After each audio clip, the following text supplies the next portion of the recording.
Hello and welcome to the world famous Montello Theater. We're getting started right now with the live stream, Healing Humanity, Power of a Proper Human Diet. Everyone say hello.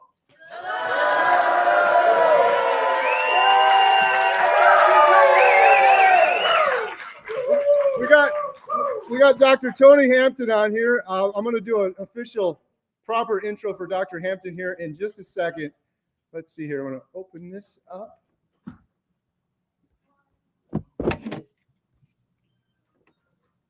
Okay, I think we're good. We got the mic. We went live. People are jumping on. Let's see if this goes here. Okay. All right, Dr. Hampton, you ready to do this? Let's do it, man. Is this the weirdest thing you've ever done with this whole audience behind you here? I can't tell you anything other than this. That's weird. So we'll go with this. All right. Hello and welcome everyone to the world famous Montello Theater. Thousands of stories were told in this building before a single movie ever played. And today we're telling the story of healing humanity, the power of a proper human diet. This should be interesting, Dr. Hampton, because we have a bunch of carnivores here. We have a bunch of people that are doing keto, and then we have just some people that are interested in learning more that have no clue what this is. So we're trying to put together a presentation here that can cover all of those different bases. But the proper human diet has changed my life forever. It's also changed the lives of many individuals here in the audience. And I believe a proper human diet can help heal humanity. And that's why we're doing the documentary, Healing Humanity. So one of the things I want to say real quick before we introduce Dr. Hampton officially is, if you guys could just do something with me real quick, if you could just close your eyes for a second and then open them back up. I like to do that and think about how short life is. God willing, if we make it, we're going to close our eyes, open them back up, and you're going to be an old person at the end of your life. And hopefully, you're going to be happy with your life. I wasn't happy with my life before finding the proper human diet.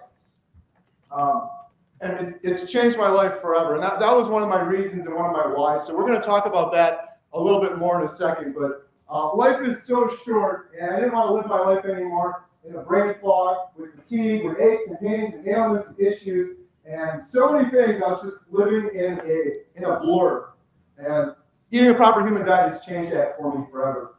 The other thing I like to think about with life being so short, every now and then in life, you get to meet an incredible individual. And it doesn't happen too often.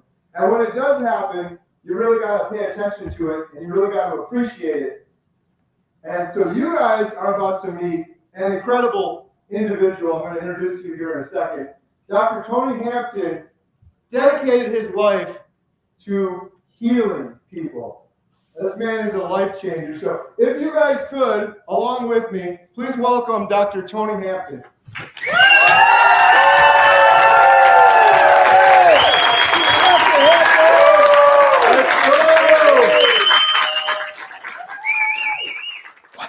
That is an incredible introduction. That's an incredible audience. And for all those who are joining us virtually, I want to thank you for caring enough about yourself, caring enough about your families that you would spend some time on a Saturday to learn more about the proper human diet. And as Kerry has suggested, it has not just changed his life, has changed my life as well. And I do remember, as Kerry does, a life of just focusing on my stomach, and my stomach was that thing that just made it hard to live. And I'm just so happy I don't think about my stomach, because those ribeyes have healed my stomach. And I just want that for every person who walks around with an irritable stomach, for every person who's depressed, for every person who has diabetes that didn't think it was possible to reverse it, for every person who just wants a better life for them and their families. This is our opportunity, guys. So that's why this is exciting.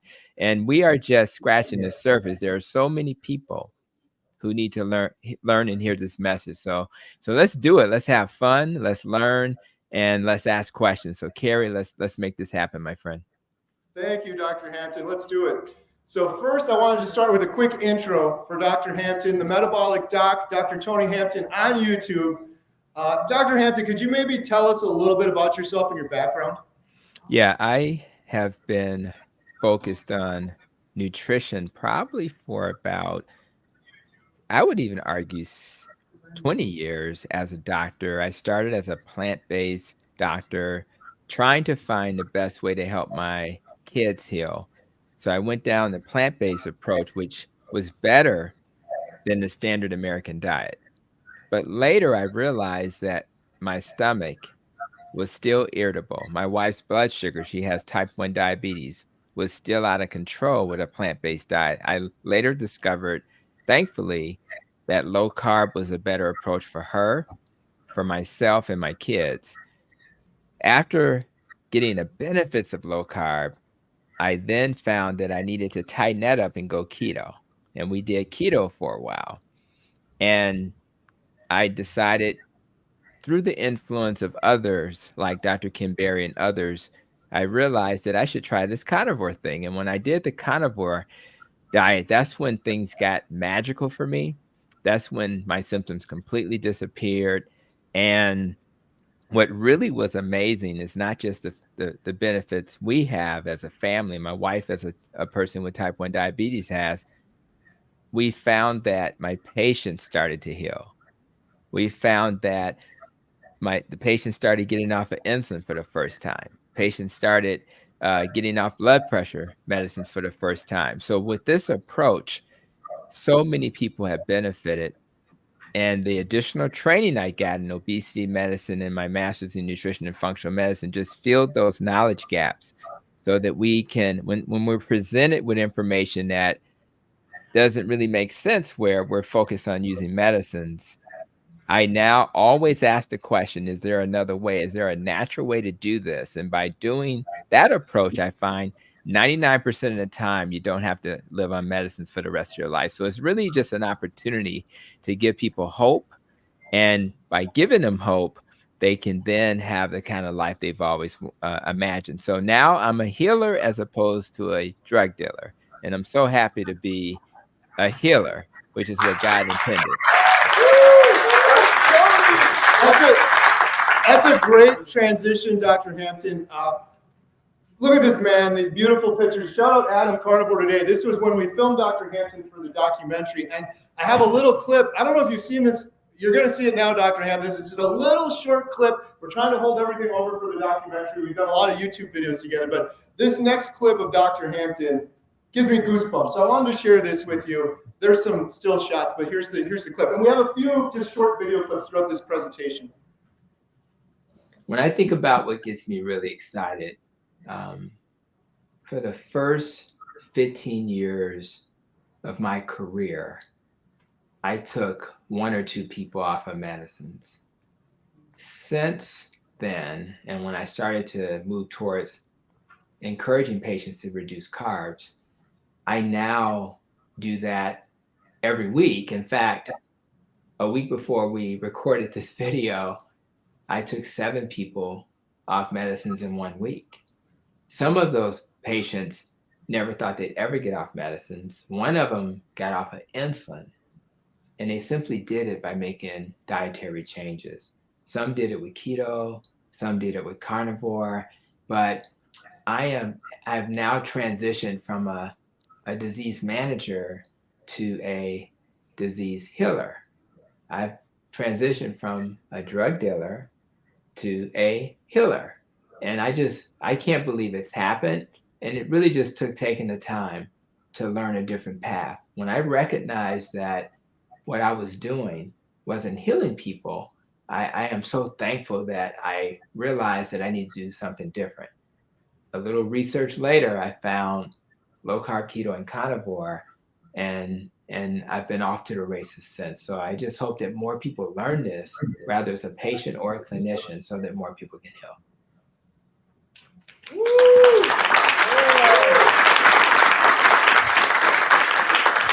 The world needs more doctors like Dr. Tony Hampton, for sure.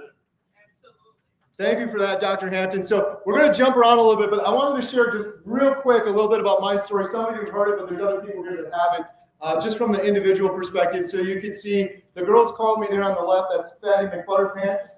At my heaviest, I was 100 pounds heavier than I am today. Everyone's always interested in the weight loss, which is of course important, but I was a mess before finding the proper human diet. I was diagnosed with sleep apnea. I was using a CPAP machine. I had IBS. My stomach was always gurgling and bubbling and hurting me.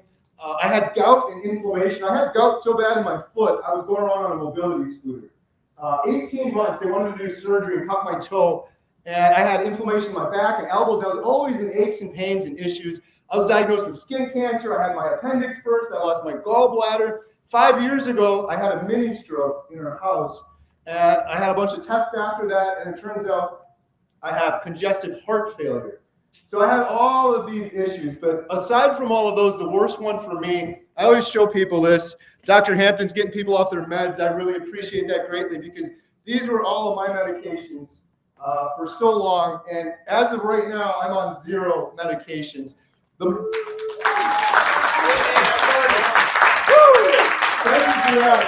Most of those medications were for depression and anxiety, and I was hopelessly depressed in a very dark place. I was horribly anxious. This would be the last thing I would ever do for sure with my anxiety that I had.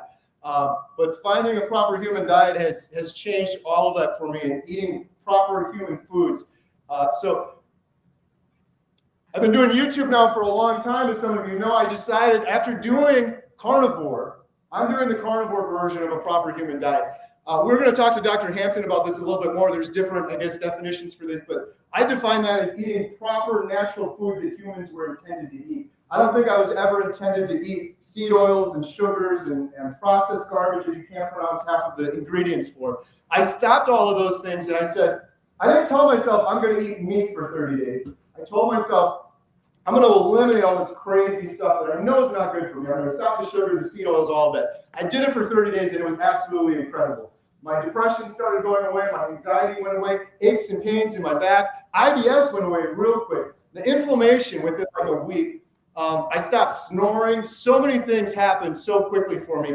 I was really excited. So I'm like, I want to do one 30-day video, a 30-day update on the carnivore diet.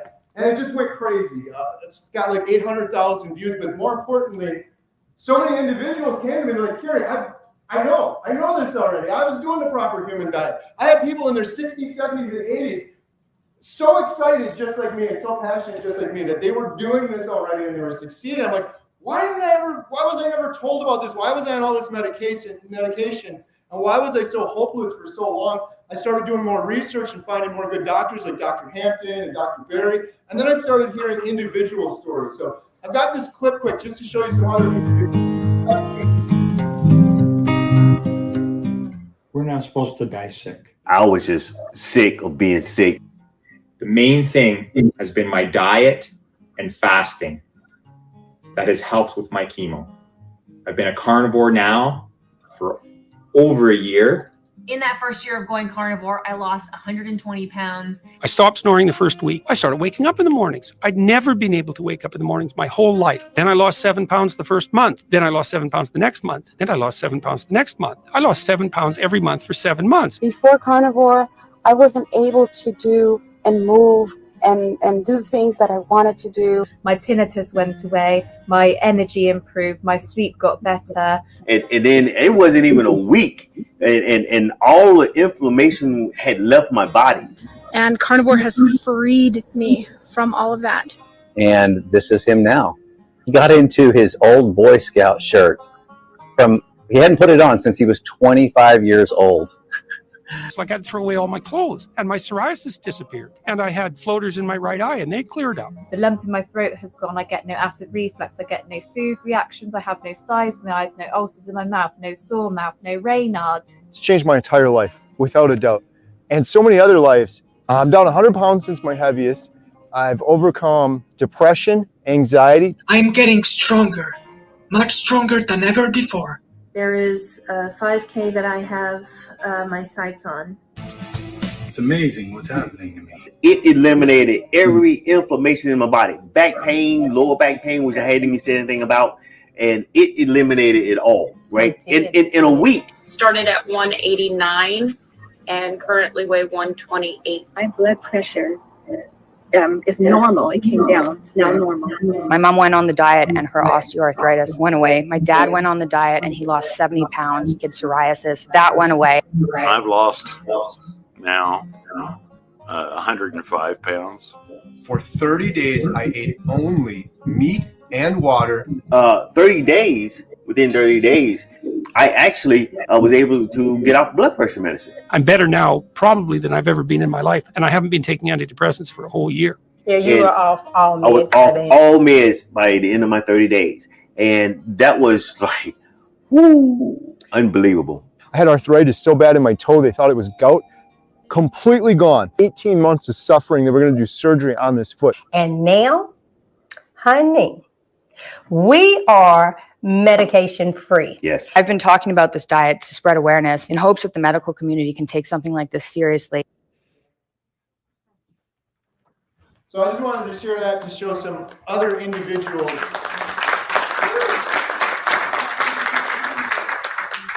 So seeing those other individual stories, talking to these other doctors, I've seen so many people talking about proper human diet, carnivore, keto on YouTube, but I didn't see anyone doing a documentary. So we decided to do a documentary called Healing Humanity.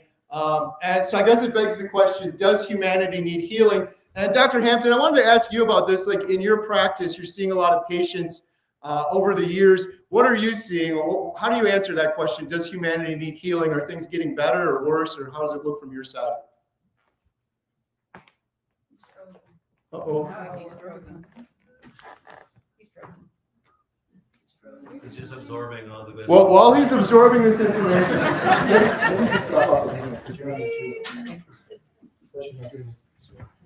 I'll answer some of these. 1 billion people currently are suffering from mental health illness in this world. I learned that from talking to Dr. Georgia Edraker. She's a Harvard-trained psychiatrist. She just wrote a book. She says hope is on the menu. 44% of college students experience depression. 70% of adults are overweight. Sometimes you hear these stats and they just kind of go through, but think about that. We're in a movie theater right now. Remember when Star Wars came out? Oh, yeah. If you were watching the news then, you'd see lines of people outside of Star Wars in the late 70s or whatever. You'd see 1 or 2 overweight individuals. Now it's 7 out of 10, but everyone's just like, that's just the way it is. That's just normal. Heart disease is still the leading cause of death, despite the fact that all the doctors and everything are demonizing meat, and we're eating less meat, but everyone's still dying of heart disease. What's going on there? Cancer rates are increasing in adults under 50. Type 2 diabetes is on the rise. So I think the answer is yes, humanity needs healing. And Dr. Hampton's back. Okay, you froze up for a second there. Humanity needs healing. And my other thing I wanted to say is I like to simplify things. It's not just about eating meat or eliminating things. What I think is happening is humanity has gone so far away from what is natural, mainly in the foods we're eating. And if you charted it on a graph, the further and further we're getting away from natural, as humanity, we're getting sicker and sicker. Diseases, cancer, obesity, type 2 diabetes. It's mainly the foods we're eating, but we're also not getting sunlight. We're staring at our screens all day. We're under fluorescent lights. We're not getting fresh air. We're not getting exercise. So that's kind of one of the things we want to cover in the documentary is humanity needs to return to what is natural. Sorry, Dr. Hampton, you froze up there for a second. I was just asking you, from your perspective, you see so many patients and you've been doing this a long time. How are things looking and does humanity need healing? You know, it's actually shocking how many people come to me and we focus on nutrition for their diabetes or their blood pressure. And then all of a sudden, their depression goes away. Their anxiety goes away. And that's I'm focused on mental health because of Dr. Georgia E. And all of a sudden, that person who was not doing well with their bipolar, now they're doing better. That person with schizophrenia is having less episodes. That person with autism, that person with attention deficit. So when you metabolically heal your body, you can try to do it with medicines, and medicines are important for certain people. But what you'll find is that your body is smarter than medicine. So if you give your body the foundational tools to heal, all of a sudden your serotonin and your norepinephrine and the dopamines and the GABAs, all of those neurotransmitters that impact your mental health get better. And you don't have to figure out how much serotonin and how much norepinephrine and how much GABA, because your body already knows how to do that. The key is to remove the poison. And for most people, the poison has been excessive carbs. So if we can teach the population not to give its body excessive carbs, the body will heal itself. And it just takes all the concern out. So I think the work that Dr. Georgia Ede is doing, many of you have heard of her Keto for Refractory Mental Illness study, which had 100% success in reducing symptoms in the patients in the study. Had about a 96% reduction in weight in the people who were in the study, had nearly a 50% reduction in medications. Actually, it was about 64%. And so it's really an opportunity to help people heal without having to just rely on medicine. So this is a no-brainer, guys. And if you've never healed and you're suffering from these chronic conditions, so-called chronic conditions, we have the answer. And the answer is lifestyle and additional things like exercise, less stress, more sleep.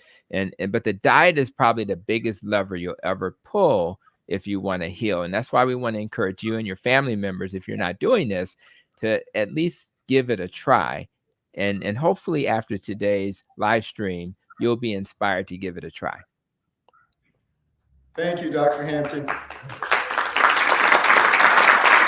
So I've got one more clip here, and it talks about lifestyle and nutrition and food. It's a quick one.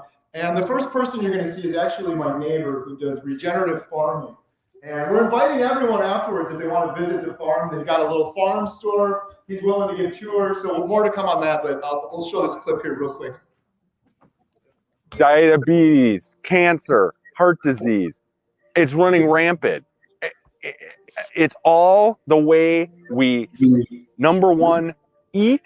And most people have been eating the wrong way or feeding their brains improperly every single day for their entire lives. So they have no idea. We're so sick as a society, but it isn't just bodily sick. When you don't feed your body, you're not feeding your brain, your mind is sick, your spirit is sick, your body is sick. Is it normal to have a life where we're all living with chronic medical conditions? Is it normal that so many of our friends and family are suffering from depression and anxiety and other mental illnesses? Is it normal that we have to be on chronic medical medicines for the rest of our lives? But if you're not eating a proper human diet, yeah, you're washed up at 50. You go get in the recliner and you basically stay there for anywhere from 5 to 25 years, and then you die. And that's not the way, I don't think that's how it's supposed to be. I think that at 50, you should be a dangerous human being. And finding out what is the real truth about what we're supposed to be putting into our bodies that people didn't even have to think about 100 years ago. I'm just saying, eat this real food and stop eating this fake food. That's literally the message in its entirety.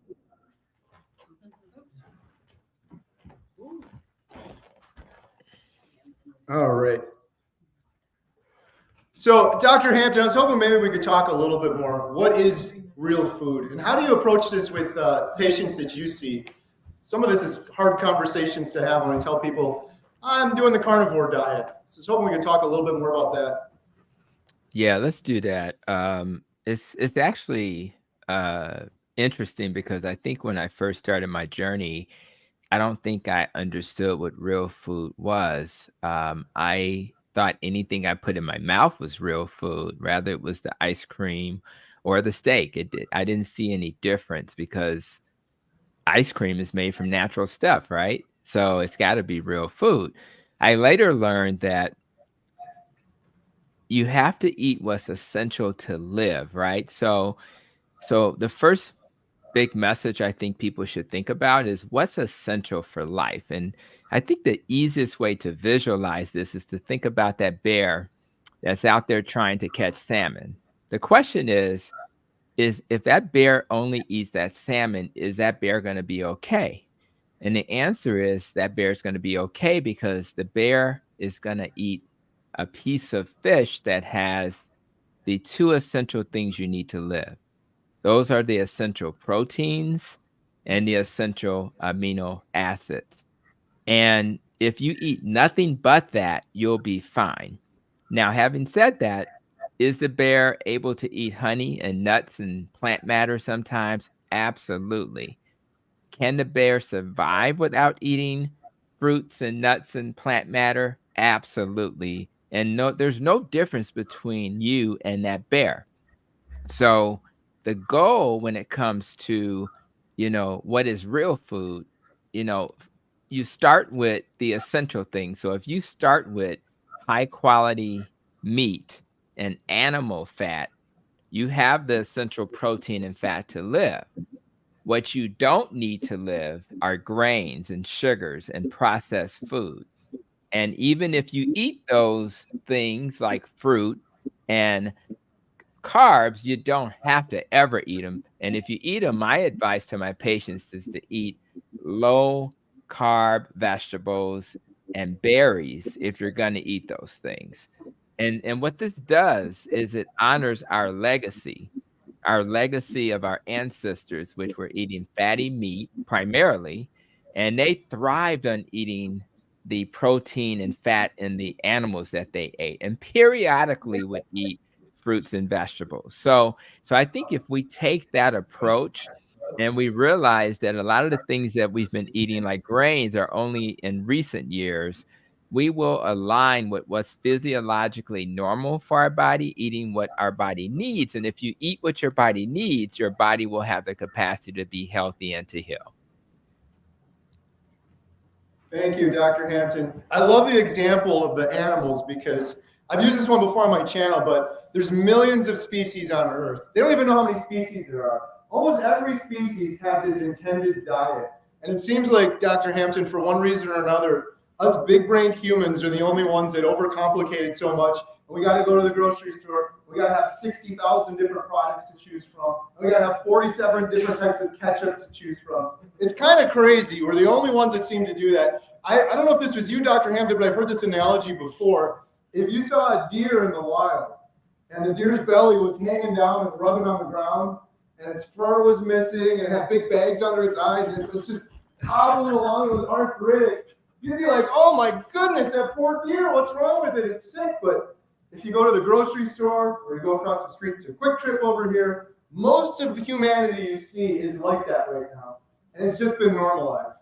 And if we fed the deer the food that humans are eating, the ice cream and the Doritos and all this unnatural stuff, the deer would get sick and look like the humans. So I love that analogy with the bear. It's so true.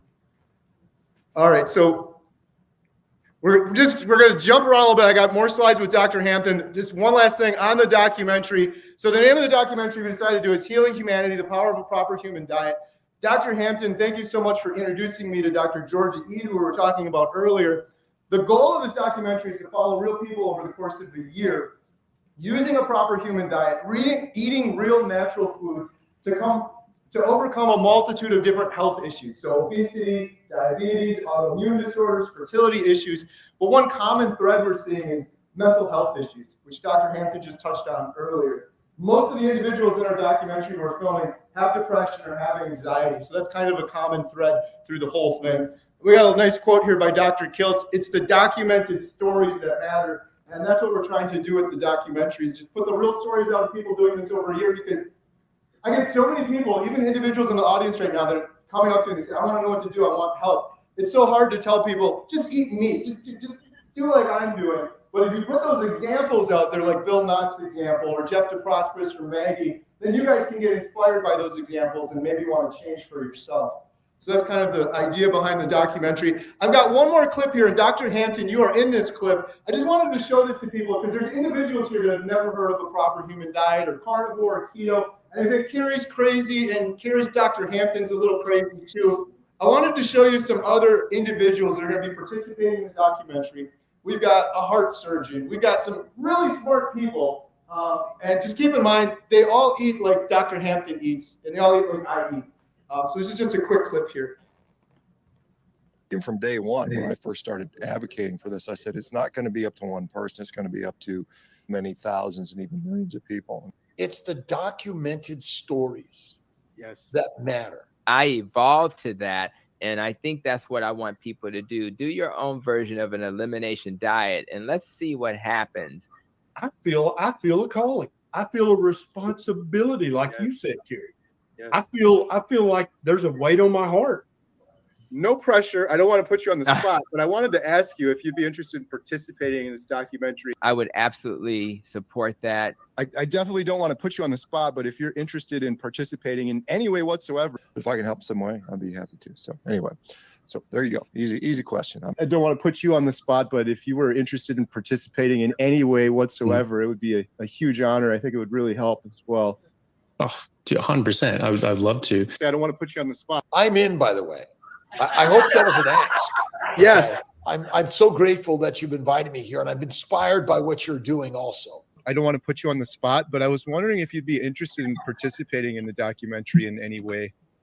Oh, twist my arm. Oh, I mean, of course, you had me at hello. I mean, I love what you're doing. I love what you're doing. And this is exactly what needs to happen. I don't want to put you on the spot, but I wanted to get it on your radar and see if you'd be interested in being involved in any way whatsoever with the Carnivore Diet documentary we're putting together. Yeah, absolutely. I'm 100% in. I can tell you right now, whatever you need me to do, I'm available and open. I'll make time in my schedule to make this a reality because I agree with you. So apparently, I like to put people on the spot. I didn't realize I was doing that until like the fourth one, and I just kept it going like with Dr. Pete on there. But all right, so this next slide, Dr. Hampton, I was hoping to talk to you a little bit more. What are some of the current problems with the current food supply? Like, how did we get this so wrong? Can we talk about that a little bit? Yeah, even when you think about the slide you shared that had some of the things that cause inflammation. I mentioned earlier that I didn't really look at the ice cream as processed food. Well, the sugar in the ice cream is a processed food. My wife would, come home from Mississippi, and her dad would give her sugar cane, and she would suck on the sugar cane, which I thought was very ancestrally appropriate. But I didn't realize that when you take that sugar cane and you break it down into sugar, it becomes a drug. So when you think about processed food, you think about sugar. You also, in that previous slide, had seed oils. And when you think about oil, that you literally have to, unlike an olive or a coconut, unlike an avocado, which is just cold press. Imagine taking oil and literally having to turn it in a seed, should I say, and turn that seed into oil. The process of doing that, having to press that seed down and turn it, you have to add chemicals. You have to do all of this processing. Then you have to clean it and deodorize it because it's not very attractive to your palate. So there's so many things that's wrong with a seed oil, so many things wrong with sugar. And those are the types of processed foods that are killing us in our current society. So the goal is to understand what the heck is processed food in the first place. And there are certain things that are highly processed, and those things are things like the frozen foods, the sodas, the cakes, the cookies, the pretzels. Who doesn't go into a mall and smell Aunt Annie's pretzels and not want it, right? So those are the ultra processed foods which cause a ton of inflammation. And then you have other types of processed foods that are just packaged, like the pasta sauces and the salad dressing. That's like a processed food, but it's not ultra processed. And even the minimally processed things like olive oil and yogurt and things like that are processed, but they're minimally processed. So your goal is to move away from foods that are ultra processed towards foods that are processed, and away from foods that are processed to ones that are minimally processed. And eventually you land on foods like the steak, like the chicken and the fish, and the vegetables that are not starchy, and the fruit that's a berry. And if you want to go to the extreme, like many of us, you get rid of the carbs and you just focus on the animals.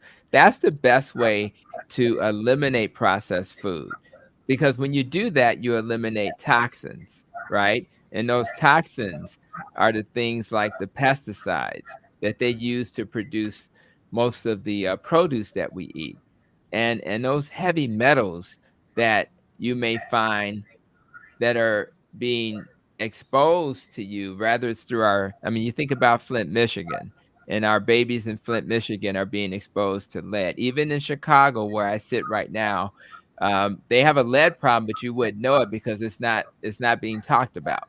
But if you check the water in Chicago and in many of these towns, you'll find that there's lead, and you worry about arsenic and other types of heavy metals. And these things, they get into our body and they wreak havoc. And one of the things that's interesting about these toxins is that they're stored in our fat. So when you lose weight, believe it or not, you're going to liberate a lot of those toxins. So you have to kind of be aware of that so that you'll understand that may be part of the detoxification process.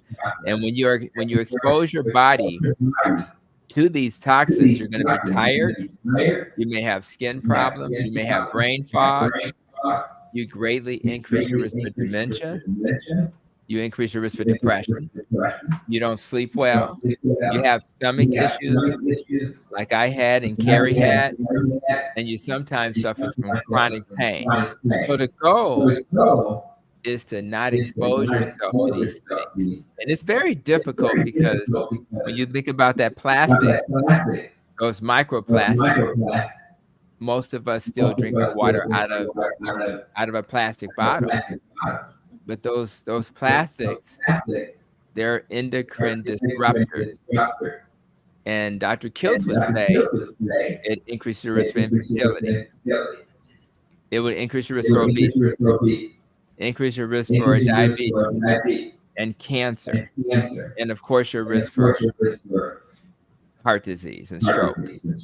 So the goal is to not freak out and think the world is going to kill you, but to say, what can I remove from my body, from my family's dietary pattern?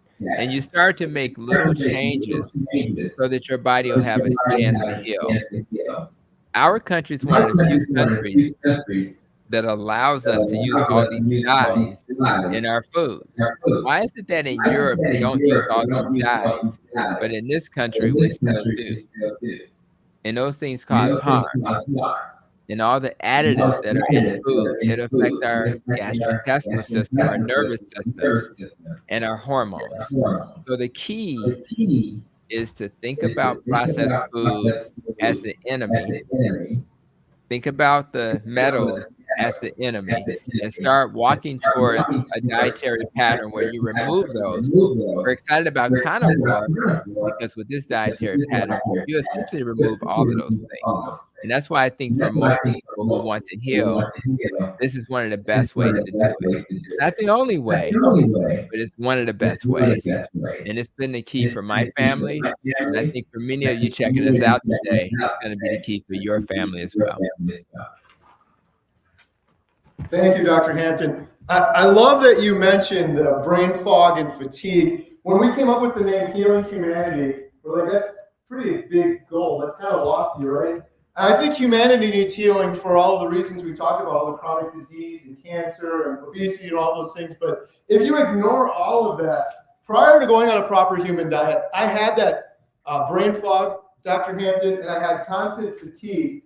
And I feel like most of humanity eating the current food supply, they're putting the wrong fuel in the tank, and they're barely getting by. And they come home and they sit down on the couch and they go along to get along and they do the bare minimum. They got anxiety, they got all these other issues. But aside from all of that, you're not putting the proper fuel in the tank. You got brain fog and fatigue, and you're just barely doing the minimum to get through life. And so for that reason was another reason we decided to name it Healing Humanity, because it's just no way to live. having stopped doing all of that, I no longer have brain fog. I no longer have fatigue. And I would have been happy to just flatline and been like what I would have thought would have been normal. But I'm the opposite of that. I have energy enough that I decided to do this today, for example, or to do a documentary and things like that. So just to get into the specifics a little bit more of what we eat, because there are some individuals here that have never heard of this. I did the carnivore diet. Like I said, I approached it as an elimination diet. I'm going to stop eating all this other stuff. I was able to stomach it that way. It was hard for me to stomach saying, I'm just going to eat meat forever. And I said, for 30 days, I'm going to eliminate sugar, seed oils, all the processed stuff we just listed. My diet is mostly beef. Beef, butter, bacon, eggs, sometimes seafood, but rarely animal products, salt, and water. And that's about it. I did the keto diet on and off for years. And for me, I really struggled with it. And I would do clean keto. I would get vegetables and low-carb vegetables and things like that. But it, similar to Dr. Hampton, it messed my stomach up. And I don't know, it seems like more and more with the pesticides and the herbicides and the glyphosate and all this stuff they're putting on these plants, a lot of people are seeming to have more issues with things like that. But that's what I eat on the proper human diet. I don't know if Dr. Hampton, can you talk a little bit about what you eat? Yeah, I keep it simple. I think we got a little bit of an echo, and I'll see if I can help here. But I try to keep it simple. I generally fast in the morning, and what I try to do is I'll eat, my wife is ketovore, so whatever the animal we ate the previous day, I'll try to eat that for lunch. So yesterday, I ate a half a chicken. Today, I'll eat some leftover ribeye. So, and when I get to dinner tonight, we haven't really decided, but I'll eat another type of animal. The key is I try to eat full, and hopefully, I'll be able to then walk away from that meal without really thinking about food at all. One of the greatest things about this diet is that you simply don't get hungry. So this morning, for example, because I was home, we did have bacon, sausage, eggs, right? But I'm not really hungry. So even after this live stream, I could eat lunch, but I really don't have to eat lunch. And I think for people who struggle with weight or who've just struggled eating healthy, if you don't have hunger, it's a beautiful place because you don't think about food. And think about how often we think about food. Pretty much when you get to work, you think about food before you even start working. What am I going to have for lunch? I never think about it. And if I can't get to lunch, it doesn't matter because I'm not hungry. So it's really keeping it simple, guys. Don't feel you have to be a carnivore to be successful. But if you're still struggling and you've tried low carb or you've tried keto and you're still struggling, you may want to do a diet where you eliminate those plants, and I guarantee you'll probably be better off. Thank you, Dr. Hampton. I was just going to add to that. It's the most natural thing for me. That's what I love about carnivore diet. You don't have to think about it. And back to our earlier example with the different species of animal, no other species has the problems that humans have, just constantly hemming and hawing. And I guess prior to doing this, when I did the keto diet or I did Weight Watchers or I counted calories, it always seemed unnatural. It always seemed forced. It's always like calculating things out. I'm always hungry. I'm always starving myself, and it never seems sustainable. That's the biggest difference for me with the proper human diet. It's like Dr. Hampton said, I literally don't even think about it. Sometimes I forget to eat. And that's probably what most animals on Earth do. They don't have to overcomplicate things as much as we do. So beef, butter, bacon, eggs, water. I guess so other points to talk about, Dr. Hampton. Aren't you bored just eating animal products? Not at all. We consider carnivore the perfect elimination diet. And what I found is that beef, butter, bacon, and eggs, which is what that BBBE stands for, is a great elimination diet. So if I'm focused on eating maybe pork belly and fatty cuts of lamb, fatty fish, maybe even ribeye or bison, these are very nutrient dense foods that will literally give you all the nutrients you need, because again, we're eating the essential protein and essential fat.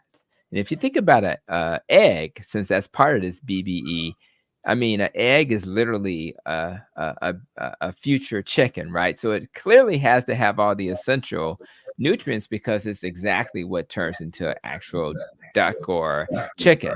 So, and then butter, whether you use ghee or other types of butter, and we're totally comfortable with all types of animal fat, lard and beef tallow, etc.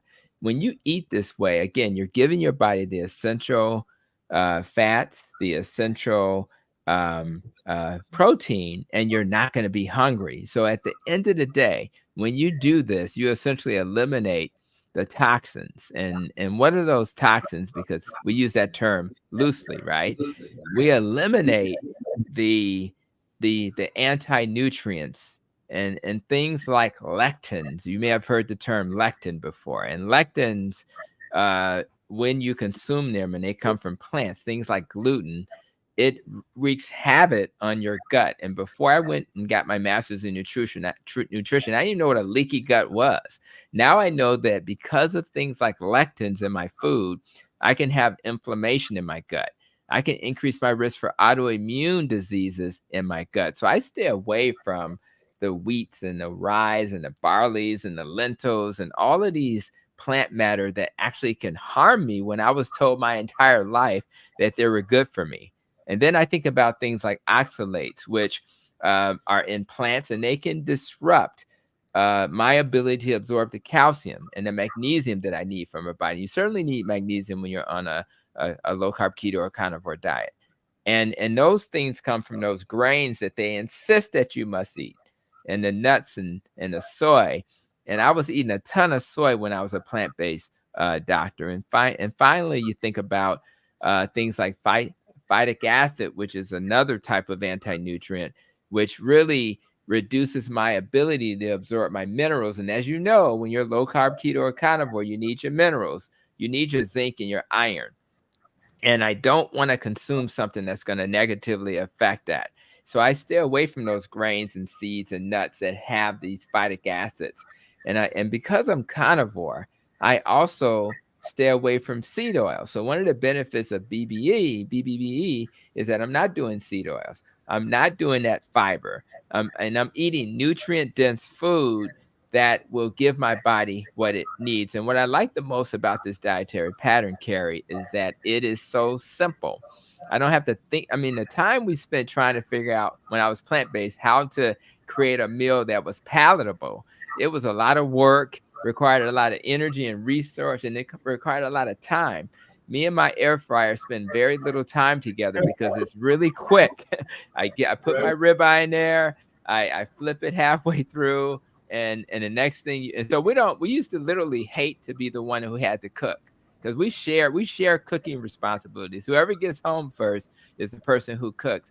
It's not a big deal anymore. So I literally rush home to be that person, because it's not going to take a lot of time. So if you want a life where you're not hungry, you want the food to be easy to digest, doesn't cause symptoms, and is easy to prepare, this is a no-brainer. And again, so we don't get bored, because I have more time to do fun stuff. So and thank God, this is the weekend where we do the time change, right? So now we're going to have more time to take that walk through the neighborhood. Now we're going to have more time to do the things that we want to do. And I'm not spending all that time in the kitchen trying to create some fancy plant-based meal that really is not serving me. And because this meal is good for my mental health, how I interact with my wife is better. I have the energy to interact with my kids, who are young adults, better. And I have the energy when I'm in front of my patient, that I'm not I literally was falling asleep at the end of the day when I was talking to patients because I wasn't feeding my body properly. So for me, this is not boring, and it's allowing me to live and thrive in a way that I hadn't before, Kerry. Yeah, same for me. It's something switches, it seems like, when you go to a proper human diet where food is no longer entertainment. It's not there for amusement. You're eating for sustenance and then you're done and you're on with your life. It's kind of a big thing. I didn't really think about going into it. That's a kind of a life changer. The other question I get from people from time to time, I couldn't live like that. Life is too short. I just think your life is probably too short because you're eating like that. Right.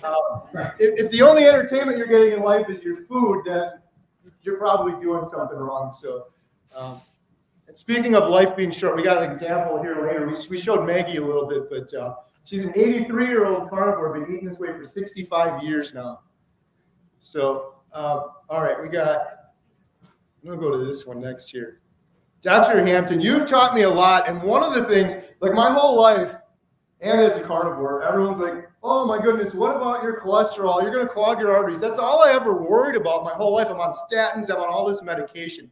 No doctor until I met you, and then some of these other good doctors told me about metabolic health and how important it is. Could you talk about that a little bit?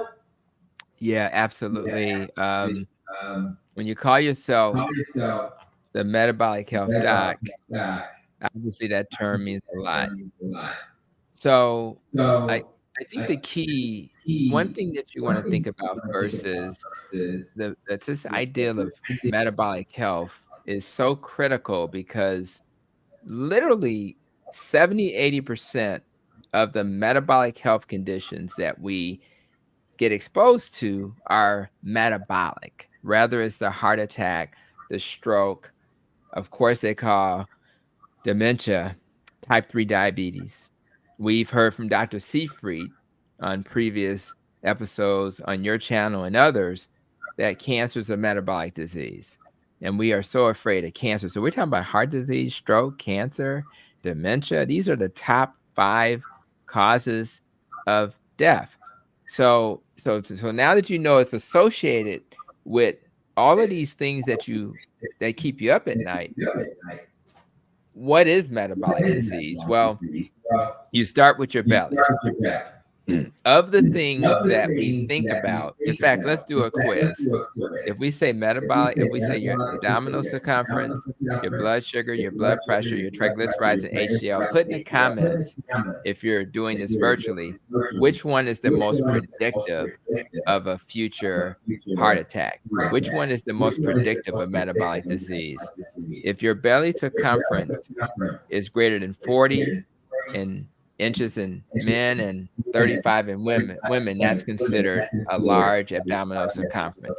If your blood sugar, believe it or not, even a person with diabetes would be surprised to hear, your blood sugar should be between 70 and 100.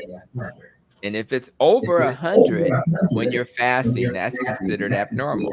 So pre-diabetes starts between 100 and 125. So if you're in that range, your blood sugar is considered abnormal. Your blood pressure, believe it or not, should not be less than 140 over 90, but should be less than 130 over 85. And if it's over that number of 130 over 85, that's considered a blood pressure that's not normal. Your HDL, which is called good cholesterol, that should be in a range of greater than 50 for men and greater than 40 for women. And then you have the triglycerides, which are the fats that float around, and you want that to be less than 150. So those are the metabolic things that we worry about. And what we find is that people with metabolic syndrome, those people are at risk for all of those chronic diseases that we worry about. But the good news is you don't fix poor metabolic health with drugs. You don't fix it with procedures and surgeries. You fix it with what you put in your mouth. So if you've ever been afraid of a heart attack, stroke, cancer, dementia, if you've ever been afraid of polycystic ovary disease, and those women tend to get fibroids and uterine cancer down the road, well, you don't have to be afraid anymore, because all you have to do is change what you put in your mouth. And once you do that and your belly starts to shrink and your blood pressure starts to normalize, and your blood sugar starts to normalize, and your triglycerides to HDL ratio get better, then you are not going to have to sit up at night thinking about these things. The good thing about low carb, keto, or carnivore is that the triglycerides and HDLs, which are way more predictive of a heart attack than an LDL or cholesterol will ever be, those things simply normalize. In fact, I can tell if a patient's doing low carb or keto or carnivore by simply looking at their triglycerides. And if they tell me they're doing a diet and the triglycerides are high, it's a rare person who's actually doing the diet if it's high. So we know how to fix this by simply reducing the carbs in your diet. Oh, by the way, if we are doing the carbs and we're reducing those and we're still struggling, then we talk about stress. Oh, if we're not stressed and we're low carb, then we talk about your sleep. Oh, if that's okay, then we say, well, how's the marriage? Or if that's okay, then we say, are your emotions okay? So we want to think about all of these various factors as we problem solve when we struggle, because if we problem solve when we struggle, we'll stop pointing the finger at the person who's struggling. Because I released a video short today and it talked about struggle. And in that video short, I said that your struggle is nothing more than a cloud. And a cloud's going to come and a cloud's going to go away. The key is while you're in that cloud, do you have the tools to help you through that struggle? And what this live stream is about is giving you the tools, giving you the resources so that when you're struggling, you can say, you know what, I hadn't thought about this, but I remember I watched this video and I have a family member who has cancer, and Dr. Safri said that a keto diet is going to help my family member. Oh, by the way, I heard Jeff, Jeff, who's struggling with cancer, he was fasting to make his chemo tolerable. So these are just ideas, resources, thoughts to consider, and now you have a path to heal. So that's what this is all about. So when you learn these things, you share.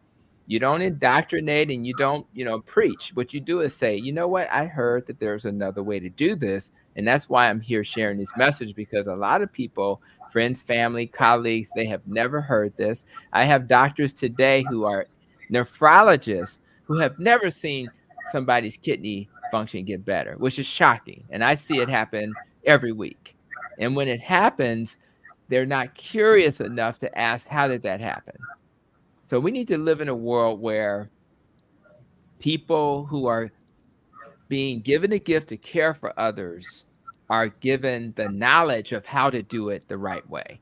And until we change that, we will continue to live in a country where most of the citizens are sick. So that's why this is so important. And I can't wait to get the documentary out again, just to give people some food for thought so that they can then realize that the twin study that's on Netflix right now is essentially propaganda. And we need to be able to have people like Nina Teicholz, who I did recently interview, to talk about the twin studies so that people will understand the difference between a documentary that's conveying hope and truth versus one that has an agenda that's funded by industries that are not serving us. That's why you have to have a very skeptical eye. And even as you listen to this, always question what you're learning and hearing so that you can then do further research to validate what you've heard. Thank you, Dr. Hampton. I think this is one of the most important things. So working on this documentary, I've been so blessed and privileged to talk to so many different experts. And I've tried to take something away from each of those. And what's the most important lesson? And I just kept hearing metabolic health. I talked to Dr. Hampton, metabolic health. I talked to Dr. Philip Ovadia, a heart surgeon. He's done thousands of heart surgeries, metabolic health. Then we did worked with Professor Thomas Seyfried, cancer researcher for 30 years, metabolic health. Every single individual in their expertise is so passionate and so fired up about metabolic health. Yeah, my entire life, I never heard anything about it. It was always my cholesterol. It was always, oh, you're going to clog your arteries. So for those people out there, I get this comment a lot. I'm too scared to start carnivore or a proper human diet and scared about the cholesterol. My question for you would be, why aren't you scared about your metabolic health? And most people don't even know what that is. And so it's something that we need to get the word out there about for sure. All right, so There's a lot of bullet points here, Dr. Hampton. We're going to open this up for questions with Dr. Hampton. So I didn't want you to talk about all of these, but could we maybe just touch on one or two of these arguments against carnivore, keto, like the cholesterol or lack of fiber? Yeah, I think the fiber one is kind of funny in a way, because fiber is something that a carnivore doesn't consume at all. So you would assume that if that's true, that you need fiber, which is not an essential nutrient, then the carnivores would really have to spend a lot of time worried about fiber and constipation. So, but the reality is the bear that we talked about earlier seems to be okay. The lion and the tiger seems to be okay. And when you look at research, there's research out there that's very clear. And one of the things that I shared in a video once was from the World Journal of Gastroenterology. And they did a study where they looked at those who were eating fiber. And the question is, you're going to have a group that eats fiber and a group that doesn't eat fiber. And what they found is that the symptoms of abdominal pain, constipation, irritable bowel, and cramping was only seen in the people who ate the high fiber diet. Now this makes sense to you, because if you eat fiber, you feel it fills you up, it bloats you, right? It makes you gassy. That's not really improving your symptoms, that's making it worse. So this idea that fiber is necessary is a complete farce. Many of you are familiar with this concern around cholesterol. Now, if we go back to that twin study that's on Netflix, one of the things that Chris Gardner talked about in that study was that the LDL cholesterol, the so-called bad cholesterol, gets better. The total cholesterol gets better, which is why they argue in an 8-week study, which is a joke on its face, that then means that this plant-based diet is better for you because it lowers the cholesterol and the LDL. But it is also true that more people have heart attacks with a low LDL than a high LDL. It is also true that when you think about this low-carb, keto, and carnivore dietary pattern, although the LDL may initially go up with that dietary pattern, it tends to stabilize, not in 8 weeks like this study, but down the road, 6 months to a year later. More importantly, when you eat this dietary pattern, you learn that the LDL cholesterol has large and small particles. And with this dietary pattern, you increase slightly the larger particles, which tend to bounce off your arteries, and you decrease the small particles, which is where most of us are concerned, because they get into the crevices and can increase your risk of cardiovascular disease. So it is this dietary pattern that actually is going to improve your overall LDL cholesterol in terms of large and small particles. It is this dietary pattern which will reduce the insulin that's being made in your body, which is a way better measure of your risk for metabolic disease, insulin resistance. In fact, why bother with a cholesterol and an LDL when you can simply measure a fasting insulin, which is 6.7 times more predictive? Your triglycerides divided by your HDL are way more predictive of a future heart attack than a cholesterol or an LDL. So if you ever hear anybody, with all due respect to my plant-based colleagues, who speak about that dietary pattern as being superior, it falls dead on its face, because they are using an outdated measure of cardiovascular health, which is the total cholesterol and the LDL. So if you're concerned about your cholesterol because your doctor's concerned, I think that that's outdated. And we need to work with clinicians who are up to date, who understand that that's outdated. The only other thing I'll comment on is this idea of your your gut and your microbiome. And if you think about that, myself and Kerry and others have greatly benefited primarily from a gastric perspective, because guess what? It was this dietary pattern that improved my gastrointestinal symptoms.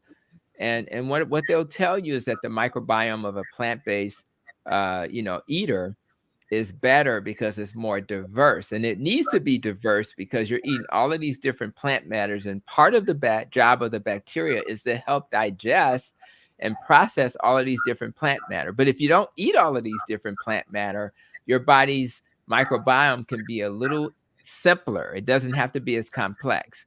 One of the benefits of the good bacteria in any dietary pattern is that they help produce small chain fatty acids, and those small chain fatty acids help to protect the gut lining, so that the tight junctions that are supposed to keep bad things out continue to keep bad things out. One of the perks of a low-carb keto or carnivore diet is that beta-hydroxybutyrate is a small-chain fatty acid. So the ketones, when you're in a ketotic state, rather from fasting, low-carb keto or carnivore, you're giving your body all the small-chain fatty acids it needs, where you don't have to depend on the bacteria to do that. So I think there's a lot of research that we need to continue to do, but we already know from research that a low-carb diet increases the good bacteria, which is the Bacteroides, and reduces the bad bacteria, which is the firmicute. And I always joke with my patients, if you want to remain firm and cute, you need to reduce the firmicutes, and your diet can do it for you. So those are just some of the few things that we need to demystify and remove those myths, because people will give you information that doesn't serve you. But the best way to know what's going to serve you is to do an experiment where you try the dietary pattern. How does your body respond? And then make a decision down the road that I need to continue this dietary pattern or not. And when I was plant-based, I did the experiment. And yes, I felt better than the standard American diet, but I continued to be bloated, gassy, and I just was tired of constantly have to think about my belly. And once I shifted to a low-carb keto and now carnivore diet, all of those things got better. So that's the best test that will about, because this ideal of that last comment, long-term health unknowns, you can clean that up by looking at the short term. And we know in a short-term perspective that the metabolic measurements get better. Rather it's the particle sizes of the cholesterol, rather it's the apoprotein beta-A ratio, which is something we measure, the triglycerides, HDL, the inflammatory markers all get better. So we know in the short term, things are looking great, which then should translate to the long term, but we'll give it more time as we do more research. Good stuff. Thank you, Dr. Hampton.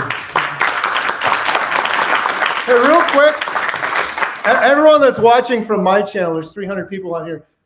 Subscribe to Dr. Tony's channel if you haven't. You're missing out. I have a link in the description below. Stop watching my stuff and go watch Dr. Tony Hampton's stuff. This guy knows what he's talking about. All right, and I know you guys have some questions, so fire those up. I think we'll skip this one and go on to the questions after this. One more question for Dr. Hampton. Why are you so passionate about all of this, metabolic health and otherwise?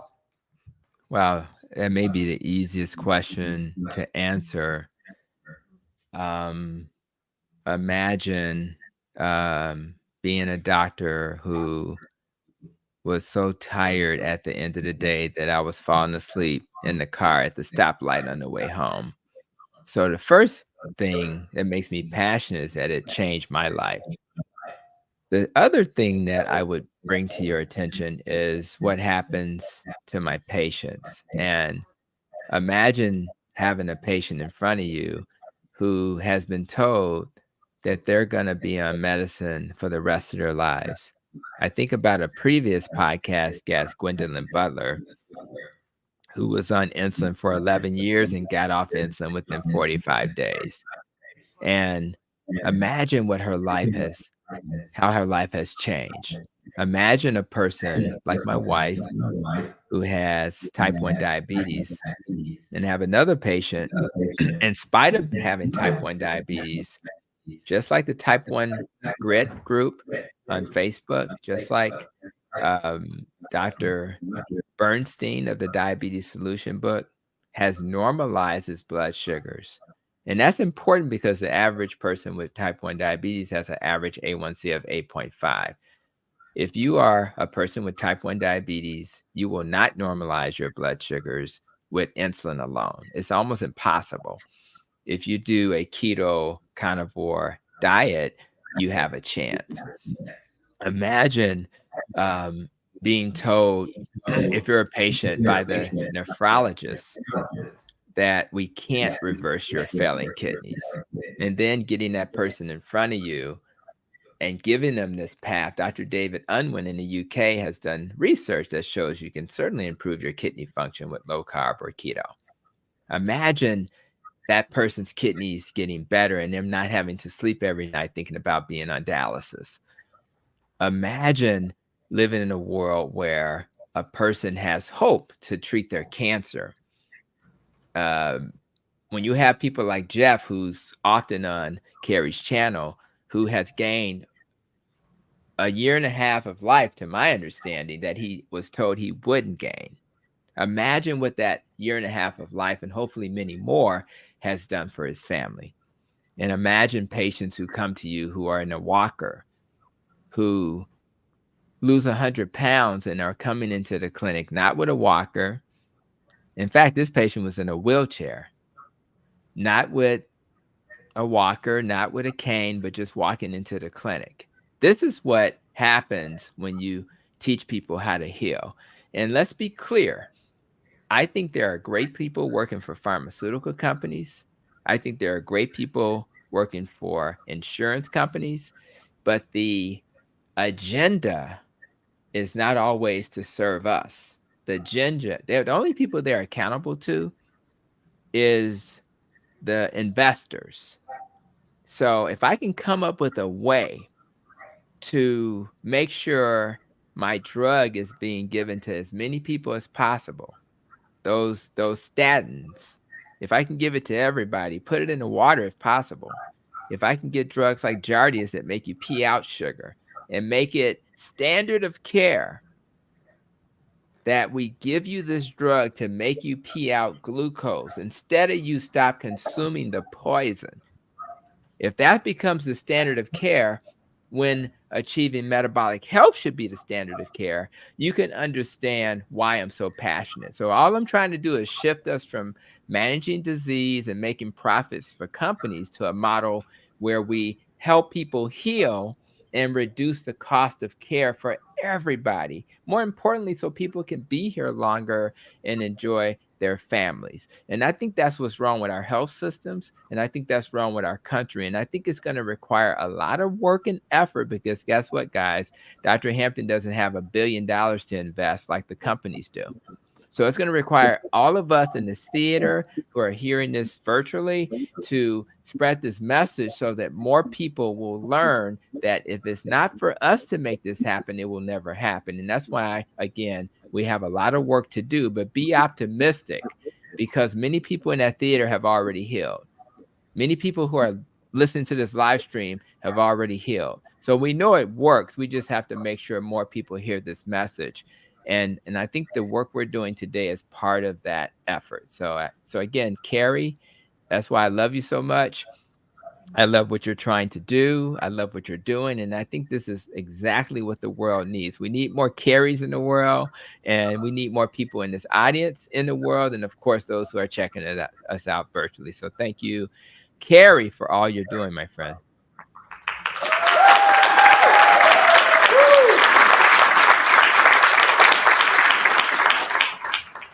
We need more Dr. Tony Hamptons too. Yes. Thank you for your nice words, Dr. Hampton. I really appreciate it. So we're going to jump into the Q&A with Dr. Hampton. Does that work for you, Dr. Hampton? Yeah, let's make it happen. I'm looking forward to it.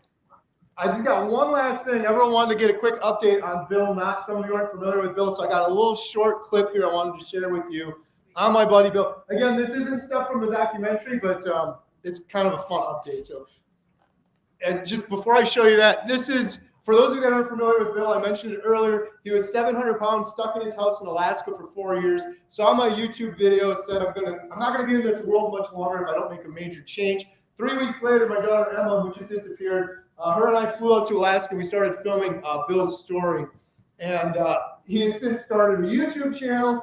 He's since gone world famous. Everybody loves Bill. Everyone wants to know about Bill. He's awesome. So these are some photos from along there. Here's the clip. And that was just over 4 years ago. I haven't, the only fresh air that I've had is opening the window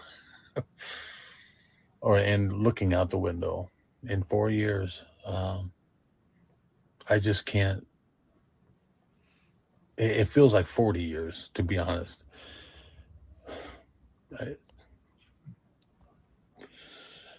So sorry. It's just been a long time. And the thought of being able to go outside again is, when you're a prisoner for so long. What I want to tell you, my friend, is I will help you. I promise you, it will all come into place. Hello. Hi, is this Bill? There's going to be some challenges. Just the one thing I would encourage you to really think about is that day you open the door and walk out, because that's just such a powerful thing. God bless you. Bye-bye. Bye. Come on, Bill. Bill, you can do this. Do it, Bill. Do it. You got this. 3 weeks ago, I didn't know this man, Bill, from Alaska. Let's just go. Let's just go. The car's still beeping. I don't know why.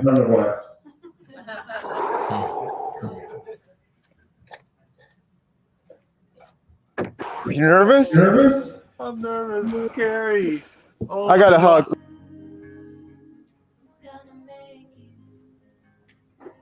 It's just so emotional, and I don't even know what to say. I just hope that Bill, I just can't wait for Bill to get better. Just 3 months ago, I weighed 700 pounds.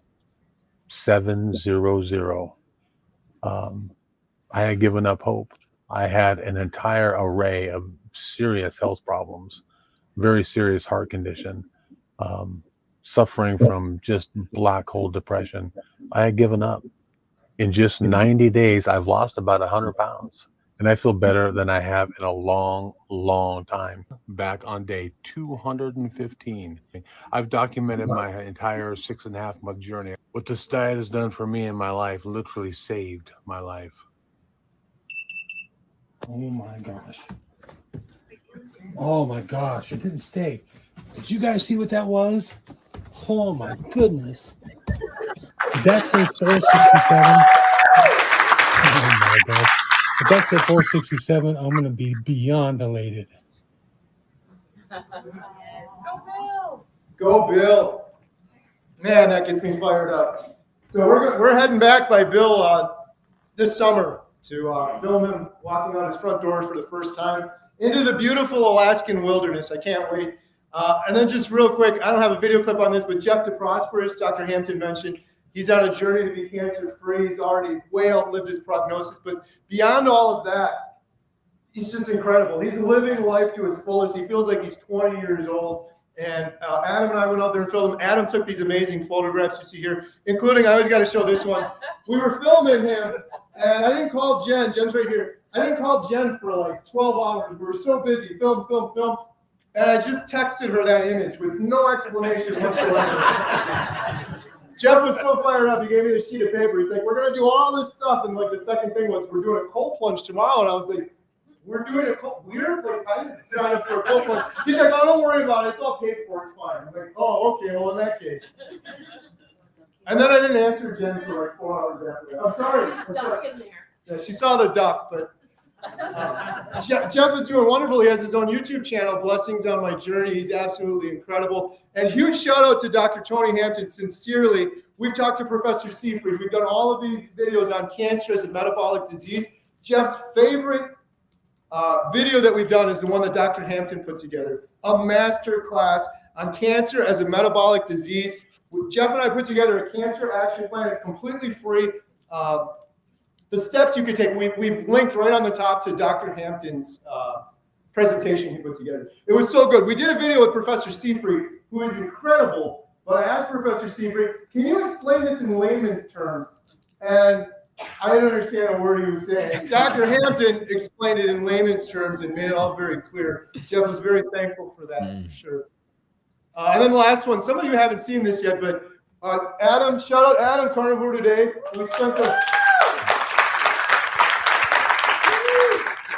We spent a week with Maggie, the rancher Maggie, in Canada. That's Maggie flexing the muscles up there. She's 82 years old. She's been eating a proper human diet for 65 years. She has the wisdom of an 82-year-old and the energy of a 25-year-old. She put me and Adam to shame. We could barely keep up with her. She's jumping over fences. She's lifting 4 buckets of feed at one time, and she was just go, go, go, go, go the entire time. Absolutely incredible. And we filmed her for about a week, and unlike all of the other participants, there's nothing wrong with her. She doesn't have depression. She doesn't have anxiety. She didn't have any chronic ailments, issues, back pain, brain fog, clear as day. Absolutely incredible. And one of the things with Maggie, I said to her, I was like, the life expectancy in the United States is what, 75 years old? I mean, you're 82. When are you going to slow down, Maggie? And she said to me, she looked right in the camera and she said, I'm just getting started. She said to me, she said, you can make fun of me if you want. People can make fun of me. I will live to be 120 years old. She has no doubt about it. And I have no doubt about it either. And if you look into the science of it, I believe most humans should be living to that age. The only reason we're not is because we're chronically inflamed. We have poor metabolic health because we're putting the wrong fuel in the tank for so long, but Maggie hasn't been doing that. So we're looking forward to sharing her story through the documentary for sure. I would sometimes wouldn't. One last clip, and then we'll do Dr. Hampton's. This is just really important because the whole documentary is about mental health. This last clip is about mental health, depression, and anxiety. And then think about your questions. Anyone that has a question for Dr. Hampton, we have a microphone here. You can come up here. So I'll ask you to raise your hands, but this is the last clip, and then we'll go into the questions. I would sometimes wouldn't leave my house for 3 months. Like, I'm talking step outside my house. And I was just praying that I would die before May 31st so that she could have the money, she'd be taken care of, and I would be out of the misery and pain that I was in 24/7. Everybody would win. And quite frankly, I didn't know what to do. I would get up at 2 a.m. and I would literally be pacing around the room. My wife's like, what's going on? And I'm like, I have no idea. It was a never-ending cycle to the point that I felt there was no hope. I didn't have any hope. I had given up hope. Now that I look back, I've lost 2 friends just the last 2 years to suicide.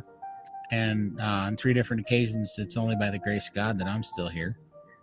And I think about how much destruction and how terrible all that was and how close calls that I went through and how many times I'd seen the doctors and not once did they ever bring up diet. A lot of the doctors said you need to change your diet to fix your problem. Doctors were not able to help in any way. It was either surgery, pills. I was on antidepressants for years. Sertraline, fluoxetine, many medications, diazepam, pregabalin. The side effects were terrible, even horrific. So I went to the doctor and I got put on pills after pill. Most of these pills were from different doctors, different specialists. And one thing they didn't tell me, first of all, was anything about nutrition. And luckily I found a guy named Kerry from HomesteadHow. He was shouting for joy about how the carnivore diet was helping him and his body. Yeah! I said, I want to get my results. And I'm so glad that Kerry told his story. And I'm happy I found your channel. I'm following you and Dr. Barry and Dr. Anthony Chafee, and you're my inspiration. There's hope. It's so important to realize that there is hope and that you can find peace. It really can. It can give people hope. That's one thing I got out of this. This diet gave me hope. And basically since May of this last year, I've been strict carnivore. And the feelings I'm getting are absolutely incredible. In just 90 days, I've lost about 100 pounds. My brain fog is gone. I'm a better husband now to my wife. I'm a better father to my son. When I went carnivore, the first thing I started to notice was that my social anxiety was greatly reduced. But once I found carnivore, the depression never came back. The anxiety never came back.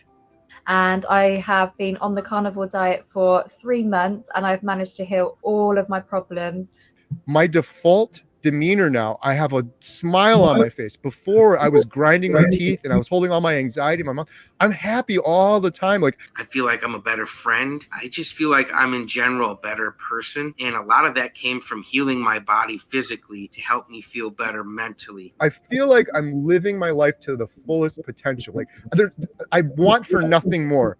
To where I could live, I could sleep, I could live, you know, and that started helping me be able to make better decisions and see things clearer and be stronger.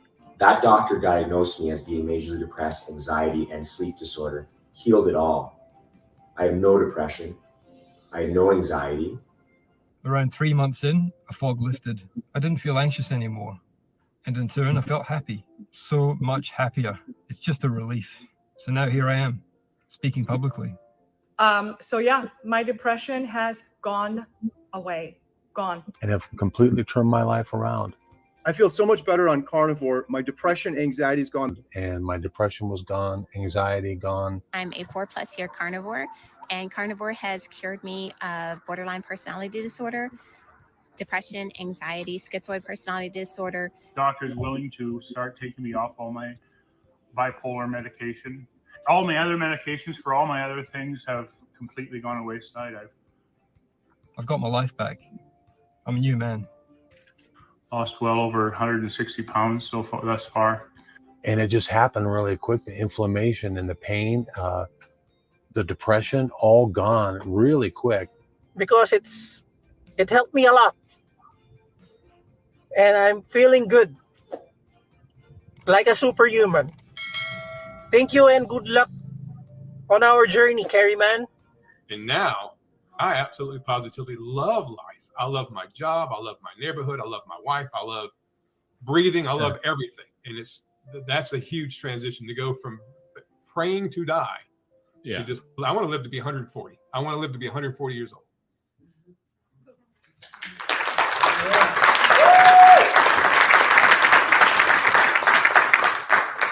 So that's one of the reasons we're so passionate. That is the reason for this documentary, was mental health issues. And those stories are just a small sliver of what's going on out there. I've heard so many more since then. These are all the experts we have in the documentary. And now I wanted to open it up to questions for Dr. Tony Hampton. Is anyone here? Jose! There we go. All right, Dr. Hampton, we got our first question here from Jose. So I could talk a lot about what's happened so far in the last 6 months, but I'm not going to. I'm going to try and keep it concise. I had a... Can everyone hear that okay, sir? I had a brain aneurysm in my right side, and if you know where the brainstem is, and then you have the thalamus, and then you have the basal ganglia on either side, that's where, between the thalamus and the basal ganglia, is where my hemorrhage was. So I was supposed to pass away that night because 60% of the people that have aneurysm pass, and I didn't. And I've been slowly getting better. I was totally paralyzed on this half before, and I've been slowly getting better. My question to you is, the neuropathy that's associated with a stroke, is that all throughout this time I had a bucket like he has of medications. My question is, they kept telling me to go on gabapentin to keep the neuropathy away on the right side from head to toe. And I've been pushing all the medicines away because there's so many side effects. And since I've been on this diet, I've lost weight. The neuropathy has been maybe going from an 8 to a 7, but I want to run a marathon again. And I got the strength. I can beat most people here with my stroke arm in a wrestling match, or arm wrestling match. But the thing is, I got no coordination with my right side, so I can't run and I can't do much. And my question is, have you seen any stroke patients that have the neuropathy going down with the natural gabapentin being created?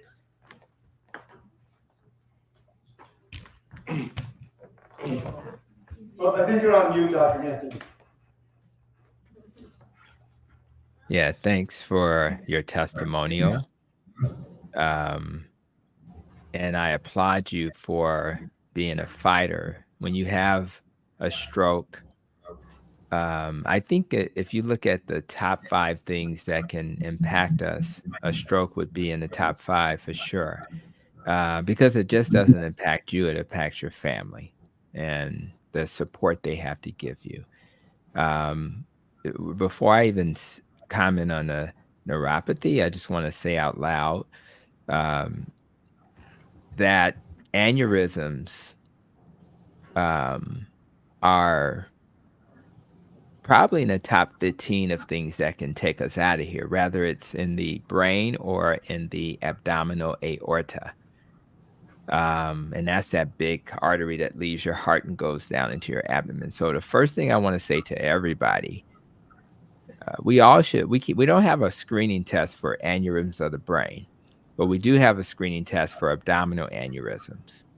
And everybody who's at risk for that needs to, at 65, get a screening abdominal aortic aneurysm test. Now, who should get it? Anybody who has a first degree relative who has an issue around aneurysms in their family, you should get it, male or female. Interesting enough, if you're looking at the rest of the risk, it's really in men over 65 and up who were smokers, who smoked at least 100 cigarettes in their lifetime. So if you're a male and you've smoked 100 cigarettes or more in your lifetime, you should ask your doctor for AAA, a AAA screen, and you only have to do it one time, because by the time you get to that age, it would have been manifest. So that's number one. And as was suggested by this question, he said that 60+% die. Well, for this aneurysm I'm talking about is really more close to 80%. So if it ruptures and you're not in the hospital, 80 out of 100 people won't make it. So might as well screen for it, because we have tests that we can deal with. The good news about the brain is that it can get better. There was a time when we thought brain plasticity, or the ability for the nerves and brain to heal, was not a thing, right? So it is absolutely true that the brain can heal. The question is, how does it heal? Part of it is to understand that the medicines are not healing entities. Medicines is to help with the symptoms. So we're not going to use gabapentin as a healer. We're just going to use that as something that helps us as we heal.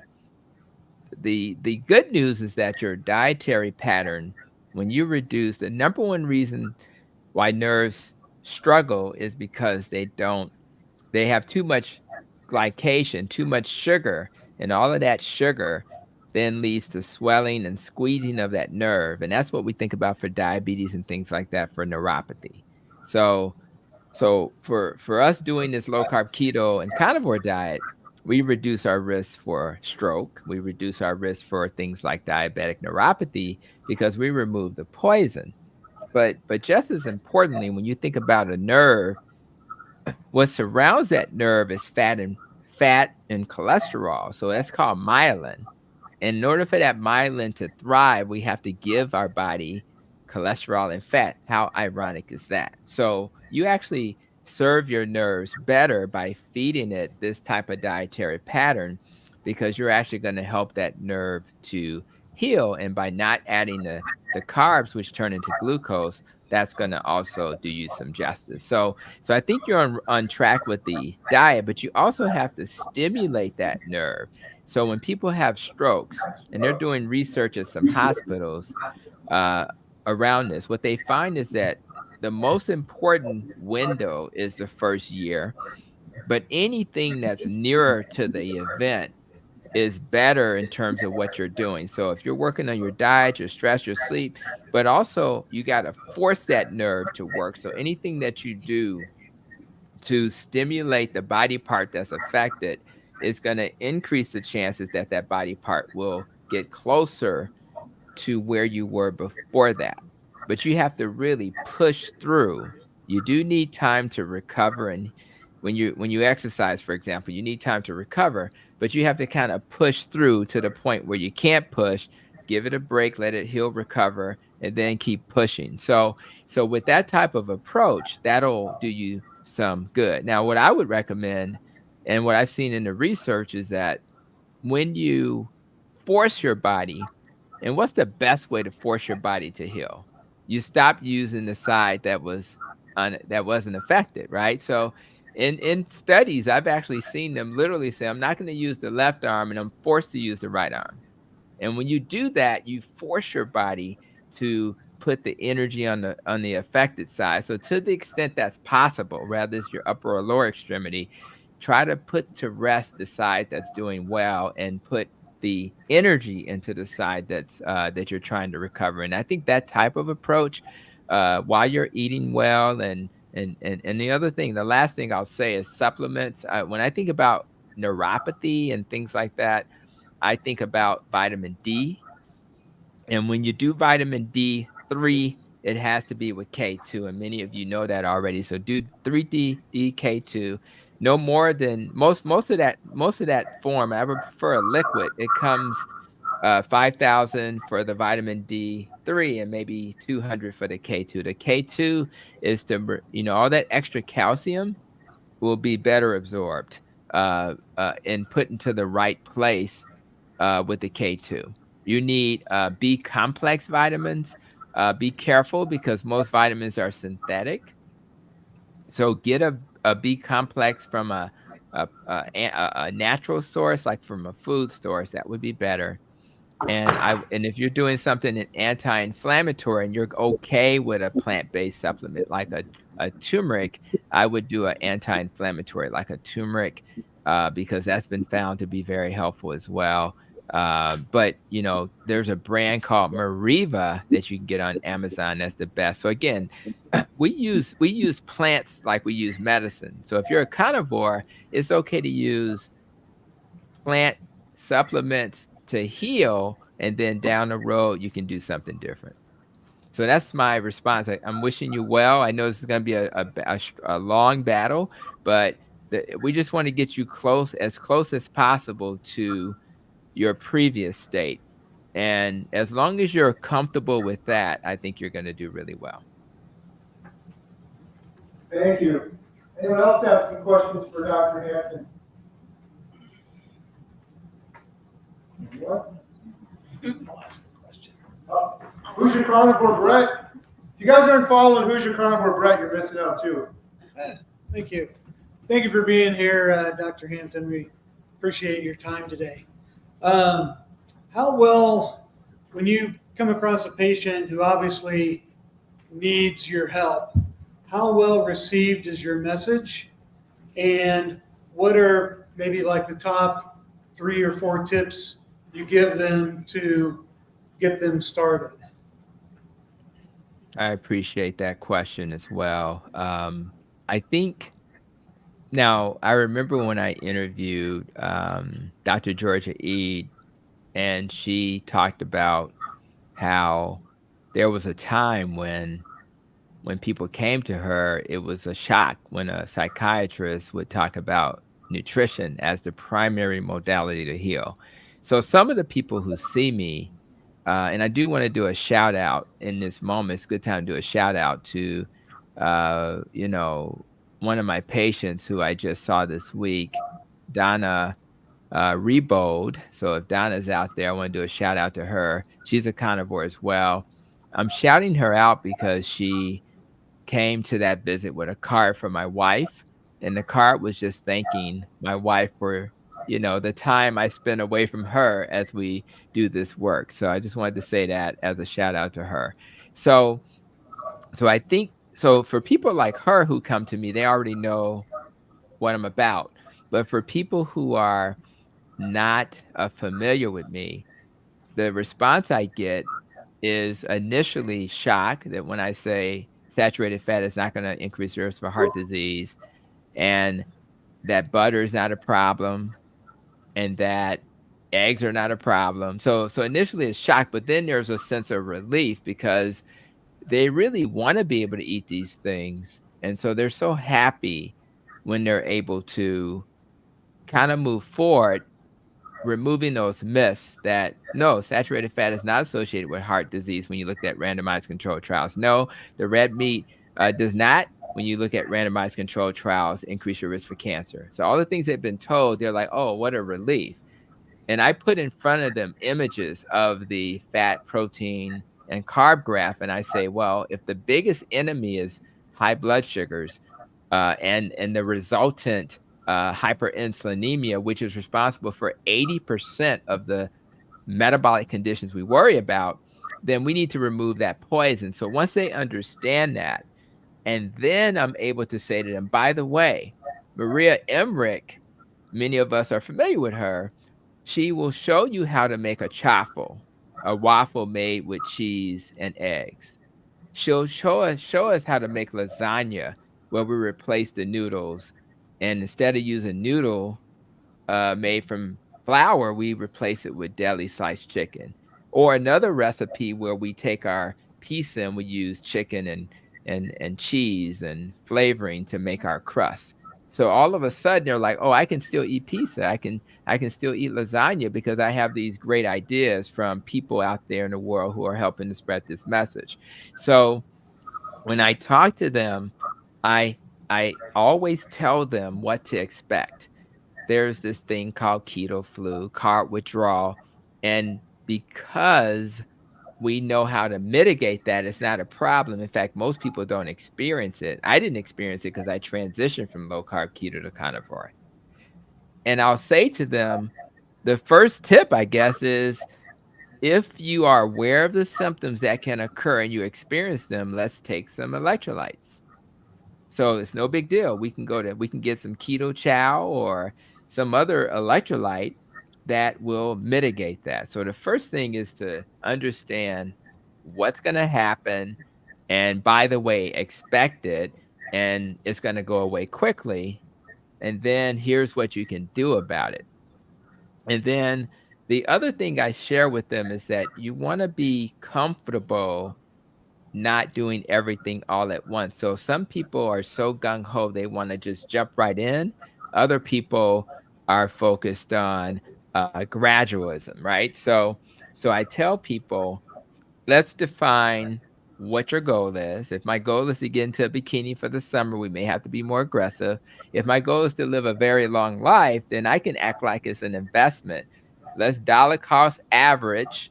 That's what Dave Ramsey would say, you know, let's gradually add to our lifestyle bank account over time. And our goal is to get to the end, 20, 30 years from now. So as long as we have the behaviors of success, that's my second advice, then we're not going to worry about the outcomes, because the behaviors of dollar cost averaging your money into the market will then lead to the $1 million you hope to retire with. And that's going to be true for your health as well. So we're going to focus on the behaviors, and we're not going to focus on the outcome, because the outcome is going to come. And I think I also want people to understand, most importantly, can I be comfortable with victories that are off that scale? Many people, unlike myself, go into this because they want to lose weight.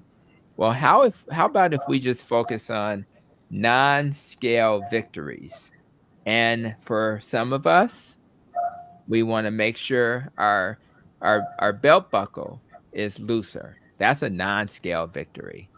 For some of us, like Kerry, it's to restore my mental health so that I can be the kind of dad I've always wanted to be. And his energy is off the chain as he's chopping. I'm a city boy. I'm not used to chopping wood.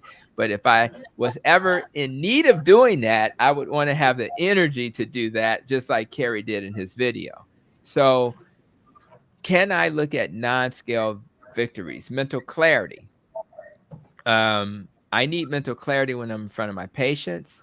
I even need mental clarity when I'm talking to my wife and she's asking me to be present. You know, as guys, you know, she's talking and we're like thinking about the next, you know, game we need to watch. We need to be present. And when you have mental clarity, you can be present and be the kind of husband and or father you've always wanted to do. So I find, I appreciate the question. I just find that my patients are so inspired and so motivated. And I'm a little shocked, but not as much as maybe I was a year ago. The number of success, if I had to do a podcast for every success story, I would never have space on my podcast for Dr. Ken Berry or Dr. Chafee or Dr. Sheafried or Carrie or anybody else, because I would have so much content, because the success is just kind of standard of care for me now.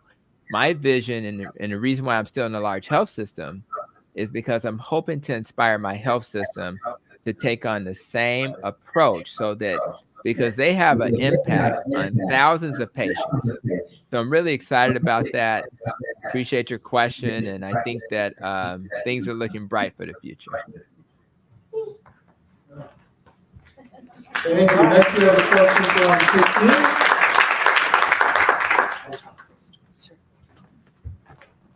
Hi, Dr. Hampton.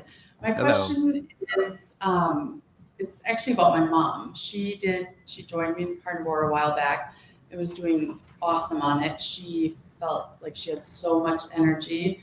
There was a time like she walked her dog down to get its nails clipped and then had so much energy. She came back and walked another dog down, and she'd find herself wanting to help with yard work or go to the store with her husband when those were just out of the picture before then.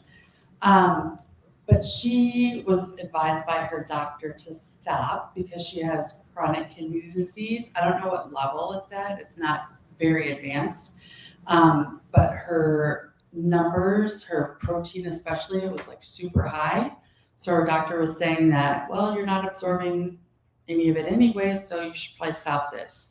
And so she did, and she's really disappointed because she felt so good, but wants to be safe and follow the advice of her doctor. Not sure if you have any advice in this situation. Yeah. Hey, well, you know what? That's actually good advice from the audience.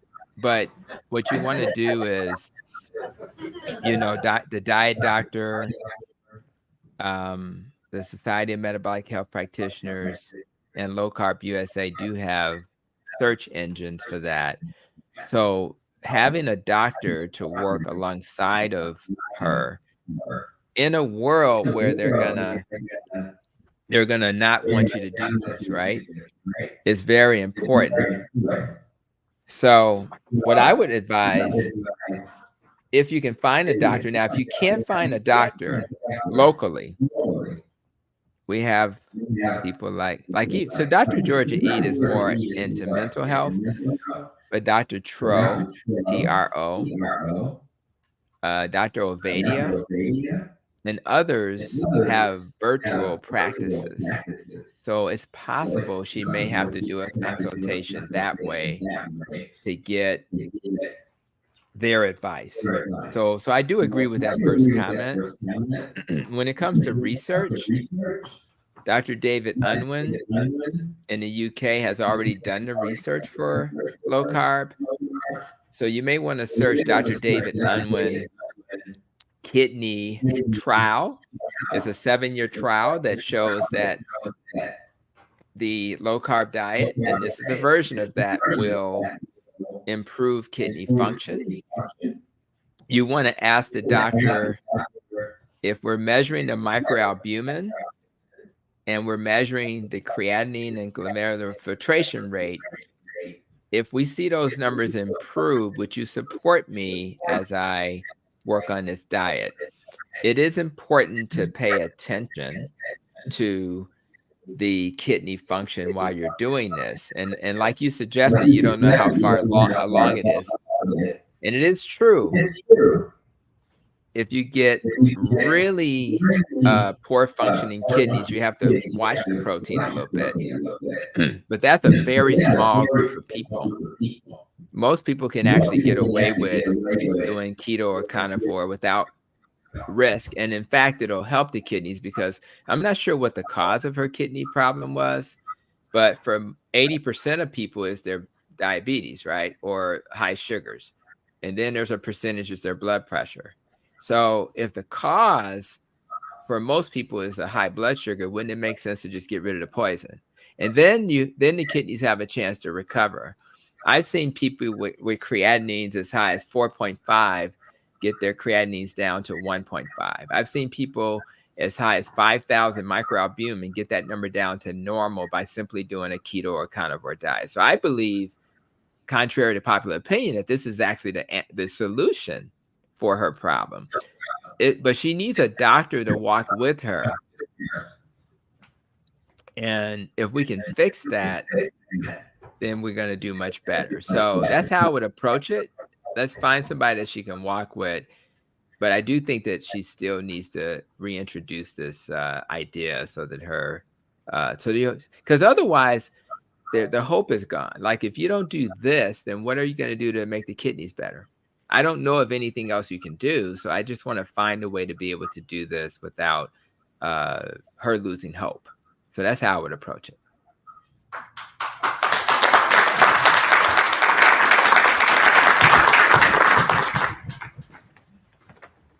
Hello. I've been on carnivore for like 8 months. And initially, is it not working? I think you have to go just a little closer.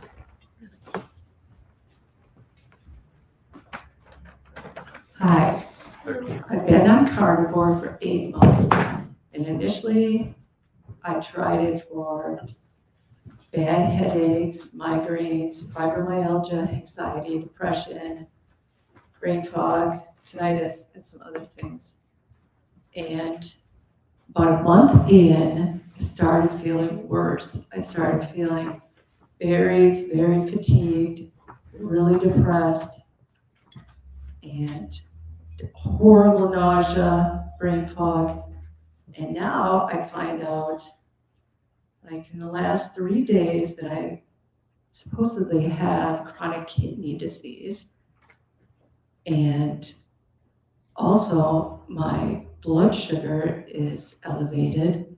And I never had that before, ever. I always had perfect blood sugar. And so now I'm going to see a nephrologist in 5 weeks. But also, I feel like I'm super sensitive to salt. If I take any electrolytes, then I get bloated, my kidneys start hurting, but my mood elevates. I'll feel a little less depressed and I'll have a little more energy. And so I really don't know what to do in the next 5 weeks. I feel like I'm going to try to get as much reading and education as I can. And I would say overall, the carnivore diet, I haven't seen any improvement in my problems, but I feel like I can't go back because I don't believe in the old diet anymore. Just feel like I'm kind of stuck in this hopeless loop. Yeah, I'm sorry that it's been, for some people, when you adopt these dietary patterns, like me, everything got better. And it never got complicated like it did for you. For anybody that's dealing with carnivore or keto, there's this risk of electrolyte issues and dehydration. So, and I think for you, it's knowing exactly what your body needs is complicated, because as you're healing, the needs will change over time. And so it's going to continue to be a little bit of an experiment.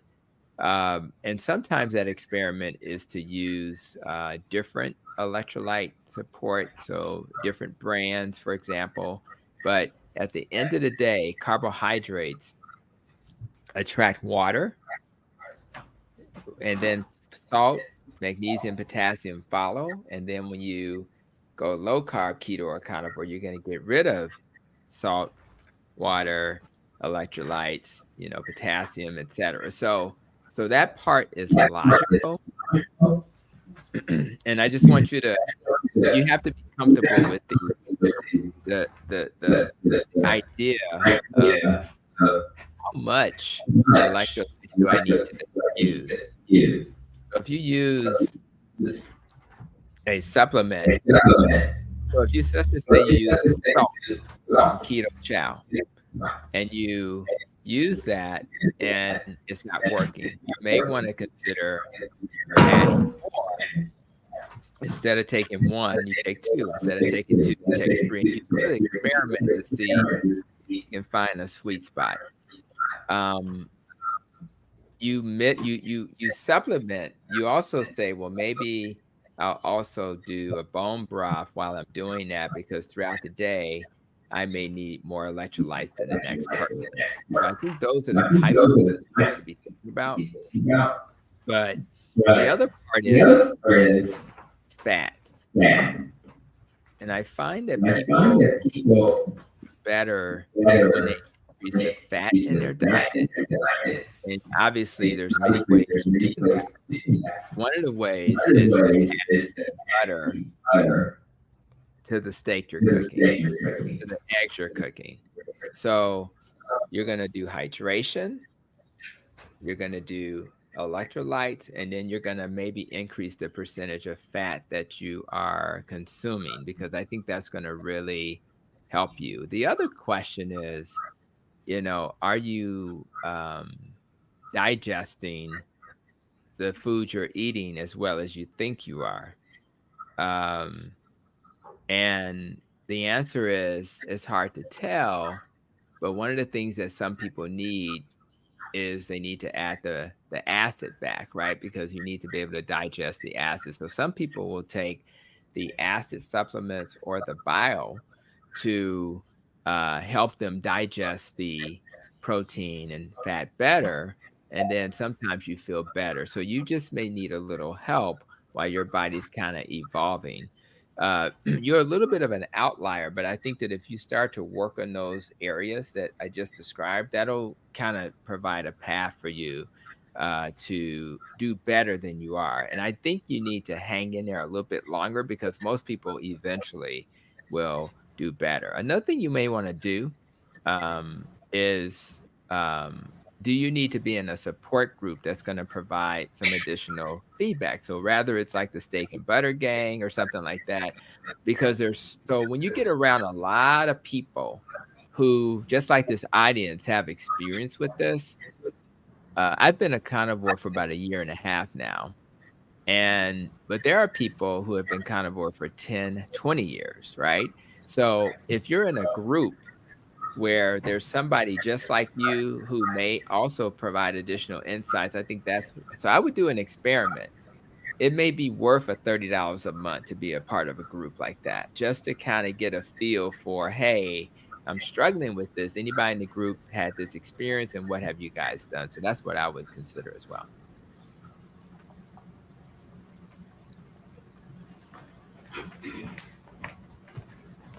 Hi, I just had a really quick question. I was wondering if you and or Kerry could put the link in the stream for the sites you were listing to find doctors.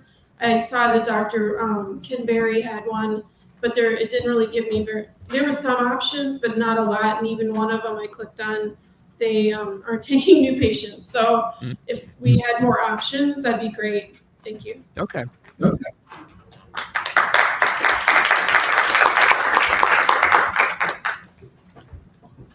Hi, Dr. Hampton. Hello. About 3 months ago, I was diagnosed with MGUS. I was diagnosed with MGUS, And for those who don't know that, in the theater here, that's monoclonal gammopathy of unspecified significance. And I'm just wondering if in your practice, you know, anybody has had that condition and if it was ever approved with the carnivore diet. Yeah. First of all, let's be clear. Almost everything improves with carnivore. So I think that's what I want to say out loud. Almost everything improves. So I think that's so when you have these monoclonal gammopathies of undetermined significance, it's a lot of you know, most people with this never, it's like a type of cancer. I think it's of your platelet cells. And most people don't get very sick from this, you know, MGUS, right? So, but the key is if it's a condition that deals with, it's like, you know, too many platelets growing, right? If you have a condition like that, then is it possible that if you have a dietary pattern that literally doesn't feed, one of the things we learned from Dr. Seyfried is that the glucose is what feeds a lot of these cancers. So just by doing this dietary pattern, you really enable your body to not give that cancer or potential cancer the fuel it needs to cause harm. So now I haven't had a lot of patients personally in my practice who had this diagnosis and focused on this dietary pattern. My comments are more theoretical, but it is my belief that this medical condition is likely to benefit because of the reduced inflammation. So I think that I would feel good about that. Only studies I've ever seen about this were not animal-based. I know that curcumin was a great supplement. I mentioned that earlier. But turmeric or curcumin was one of the supplements that I found was also helpful. So it's not a limiting answer, but it is to say that I think it would improve. I just don't have those analytical cases in place. Thank you, Dr. Hampton. Did you have time for one last question? I do. I'm sorry about the noise. I've been trying to adjust, but yes, I'm good. All right, one last question. Hi, doctor. I've been on the carnivore diet for a little over 6 months. Yeah, be right by it. And I have fatty tumors underneath my skins. How long do you think it would take do you think that they will disappear? And the second question is, what would be the best way to encourage my niece who is headed in Bill Knott's direction, you know, with the weight, not lowering the weight, but gaining it? Okay. Now fat tumors, rather, you know, we may call these like little lipomas. They are very common when you have an inflammatory diet. Once they grow and are there, it's tricky in that sometimes they are not necessarily going to go away completely. They shrink, but sometimes they don't go away. And sometimes they have to literally be physically removed to get the outcome you may be seeking. But so my guess is that they're going to shrink a little bit, but they may still be there, and you may have to do some cosmetic work to remove them. The good news is that with this type of dietary pattern, you're not likely to make more little fatty tumors under the skin. I think Kerry understands, and what many of us are learning, is that the testimonials matter. So I'm not sure how your family member sees themselves, but if they could continue to hear testimonials, because you don't want to be preachy, you don't want to, force feed them this dietary approach, but you do want them to have awareness of it. So I think testimonials of success is probably the best way to at least introduce her to it if she can see herself in these people. And then what you also do, which is very helpful, and what I try to do is I'm not sure about others, but this is what happened to me. So when you do your personal testimonial and then he sees that you're really just selling something that has helped you, it's less likely that it'll offend her, because sometimes when you're trying to help people, they feel offended that, it's just like a doctor who, when somebody walks through the door and every problem they have is because they're overweight. And I think people get offended by that. So you have to be very careful to message this in a way that honors who she is. And I think the last thing I did a podcast, and it was entitled, I think episode 14 is something on YouTube. It's just audio only. And it talked about how we think. And sometimes our family members don't find success because they have self-limiting beliefs. And what that episode did is to help people understand that self-limiting thinking will paralyze us. And sometimes they don't move forward because they're paralyzed, right? So that may be a good episode to put in front of her and say, hey, check this out. This episode inspired me. Maybe you can listen to this. And then what it'll do, if it works, is it'll help her look inside her brain. And what happens, and I actually shared this in a video short recently. In the video, I talked about how we have to protect our brains. And the way I protect my brain is I've hired a bodyguard. And the bodyguard's job is very simple. If the thoughts that are coming to enter my brain are thoughts that don't add value to my life or that can harm me, the bodyguard's job is to keep those thoughts from entering my brain. But more importantly, if you don't have a bodyguard, what's important is that what do you put in your brain matters. And that's why feeding her positivity will matter. So I literally woke up this morning, and as I walked by the bathroom, as my wife was getting ready, she was listening to affirmations. And it's kind of funny in a way, but it's really very effective. I am special, whatever the words were being said. And what happens is a lot of people who are successful, they're constantly feeding themselves the things that are necessary to fill their brain with all the good stuff, right? And then you may not even need a bodyguard, because maybe by filling my brain with all the good stuff, I'll then not have any room for the bad stuff.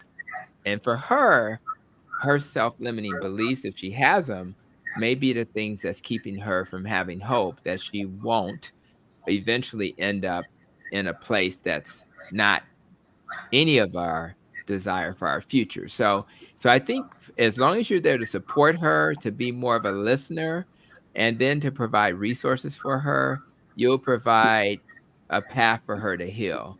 But never, ever, again, going back to what I said earlier, focus on the outcome. Just do the behaviors that'll give her a chance to heal. And if she never gets to where you want her to be, that's okay. You just want to be able to wake up in the morning and say, you know what, I tried my best to give her a chance to heal.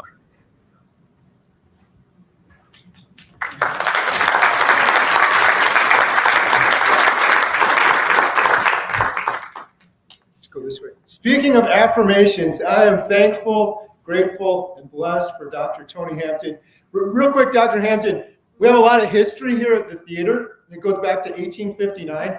I just thought this was a cool little piece of history. In 1911, a year before the Titanic sunk, we had a traveling doctor come into the theater, and there were lines out the door because we didn't have a doctor here. So you're kind of making history in more than one ways today. You're the next doctor here at Montello Theater. So that's nice. Well, give it up for Dr. Hampton. Thank you so much.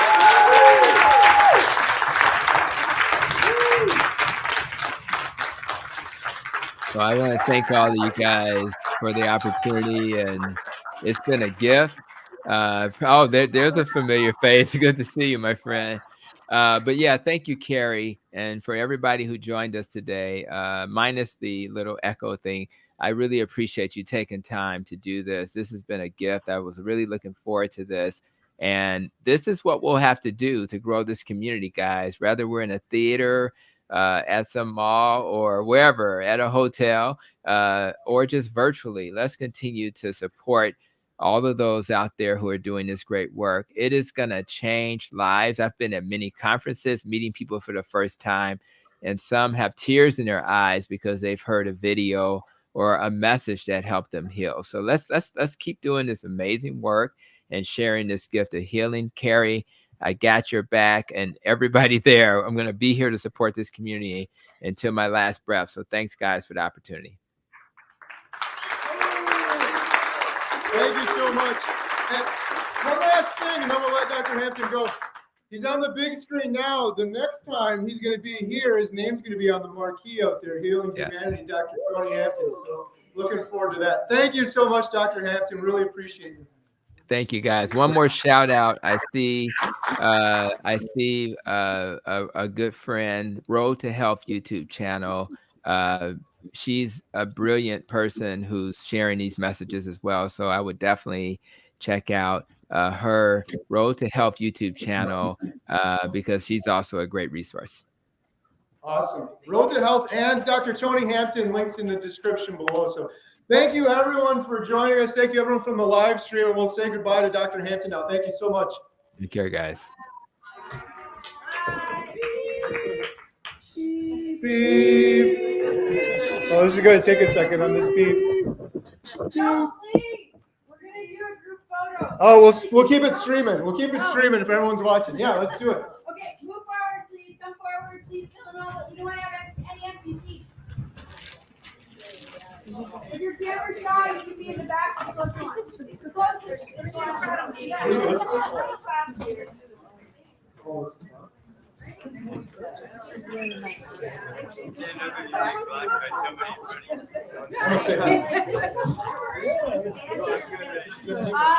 Adam, where are they, standing or sitting? Standing. Okay, come on. No empty seats. Sitting?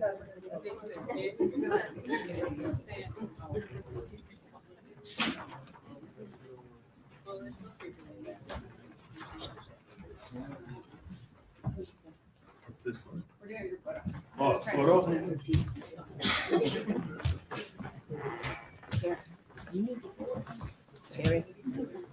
Emma. Yeah, right here. Right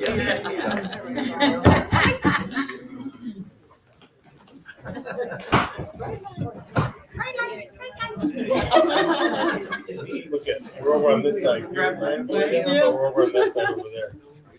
Everyone waved to everyone still watching. There's 310 people watching us on the stream. Everyone say ribeye. Ribeye. Tomahawk. Tomahawk.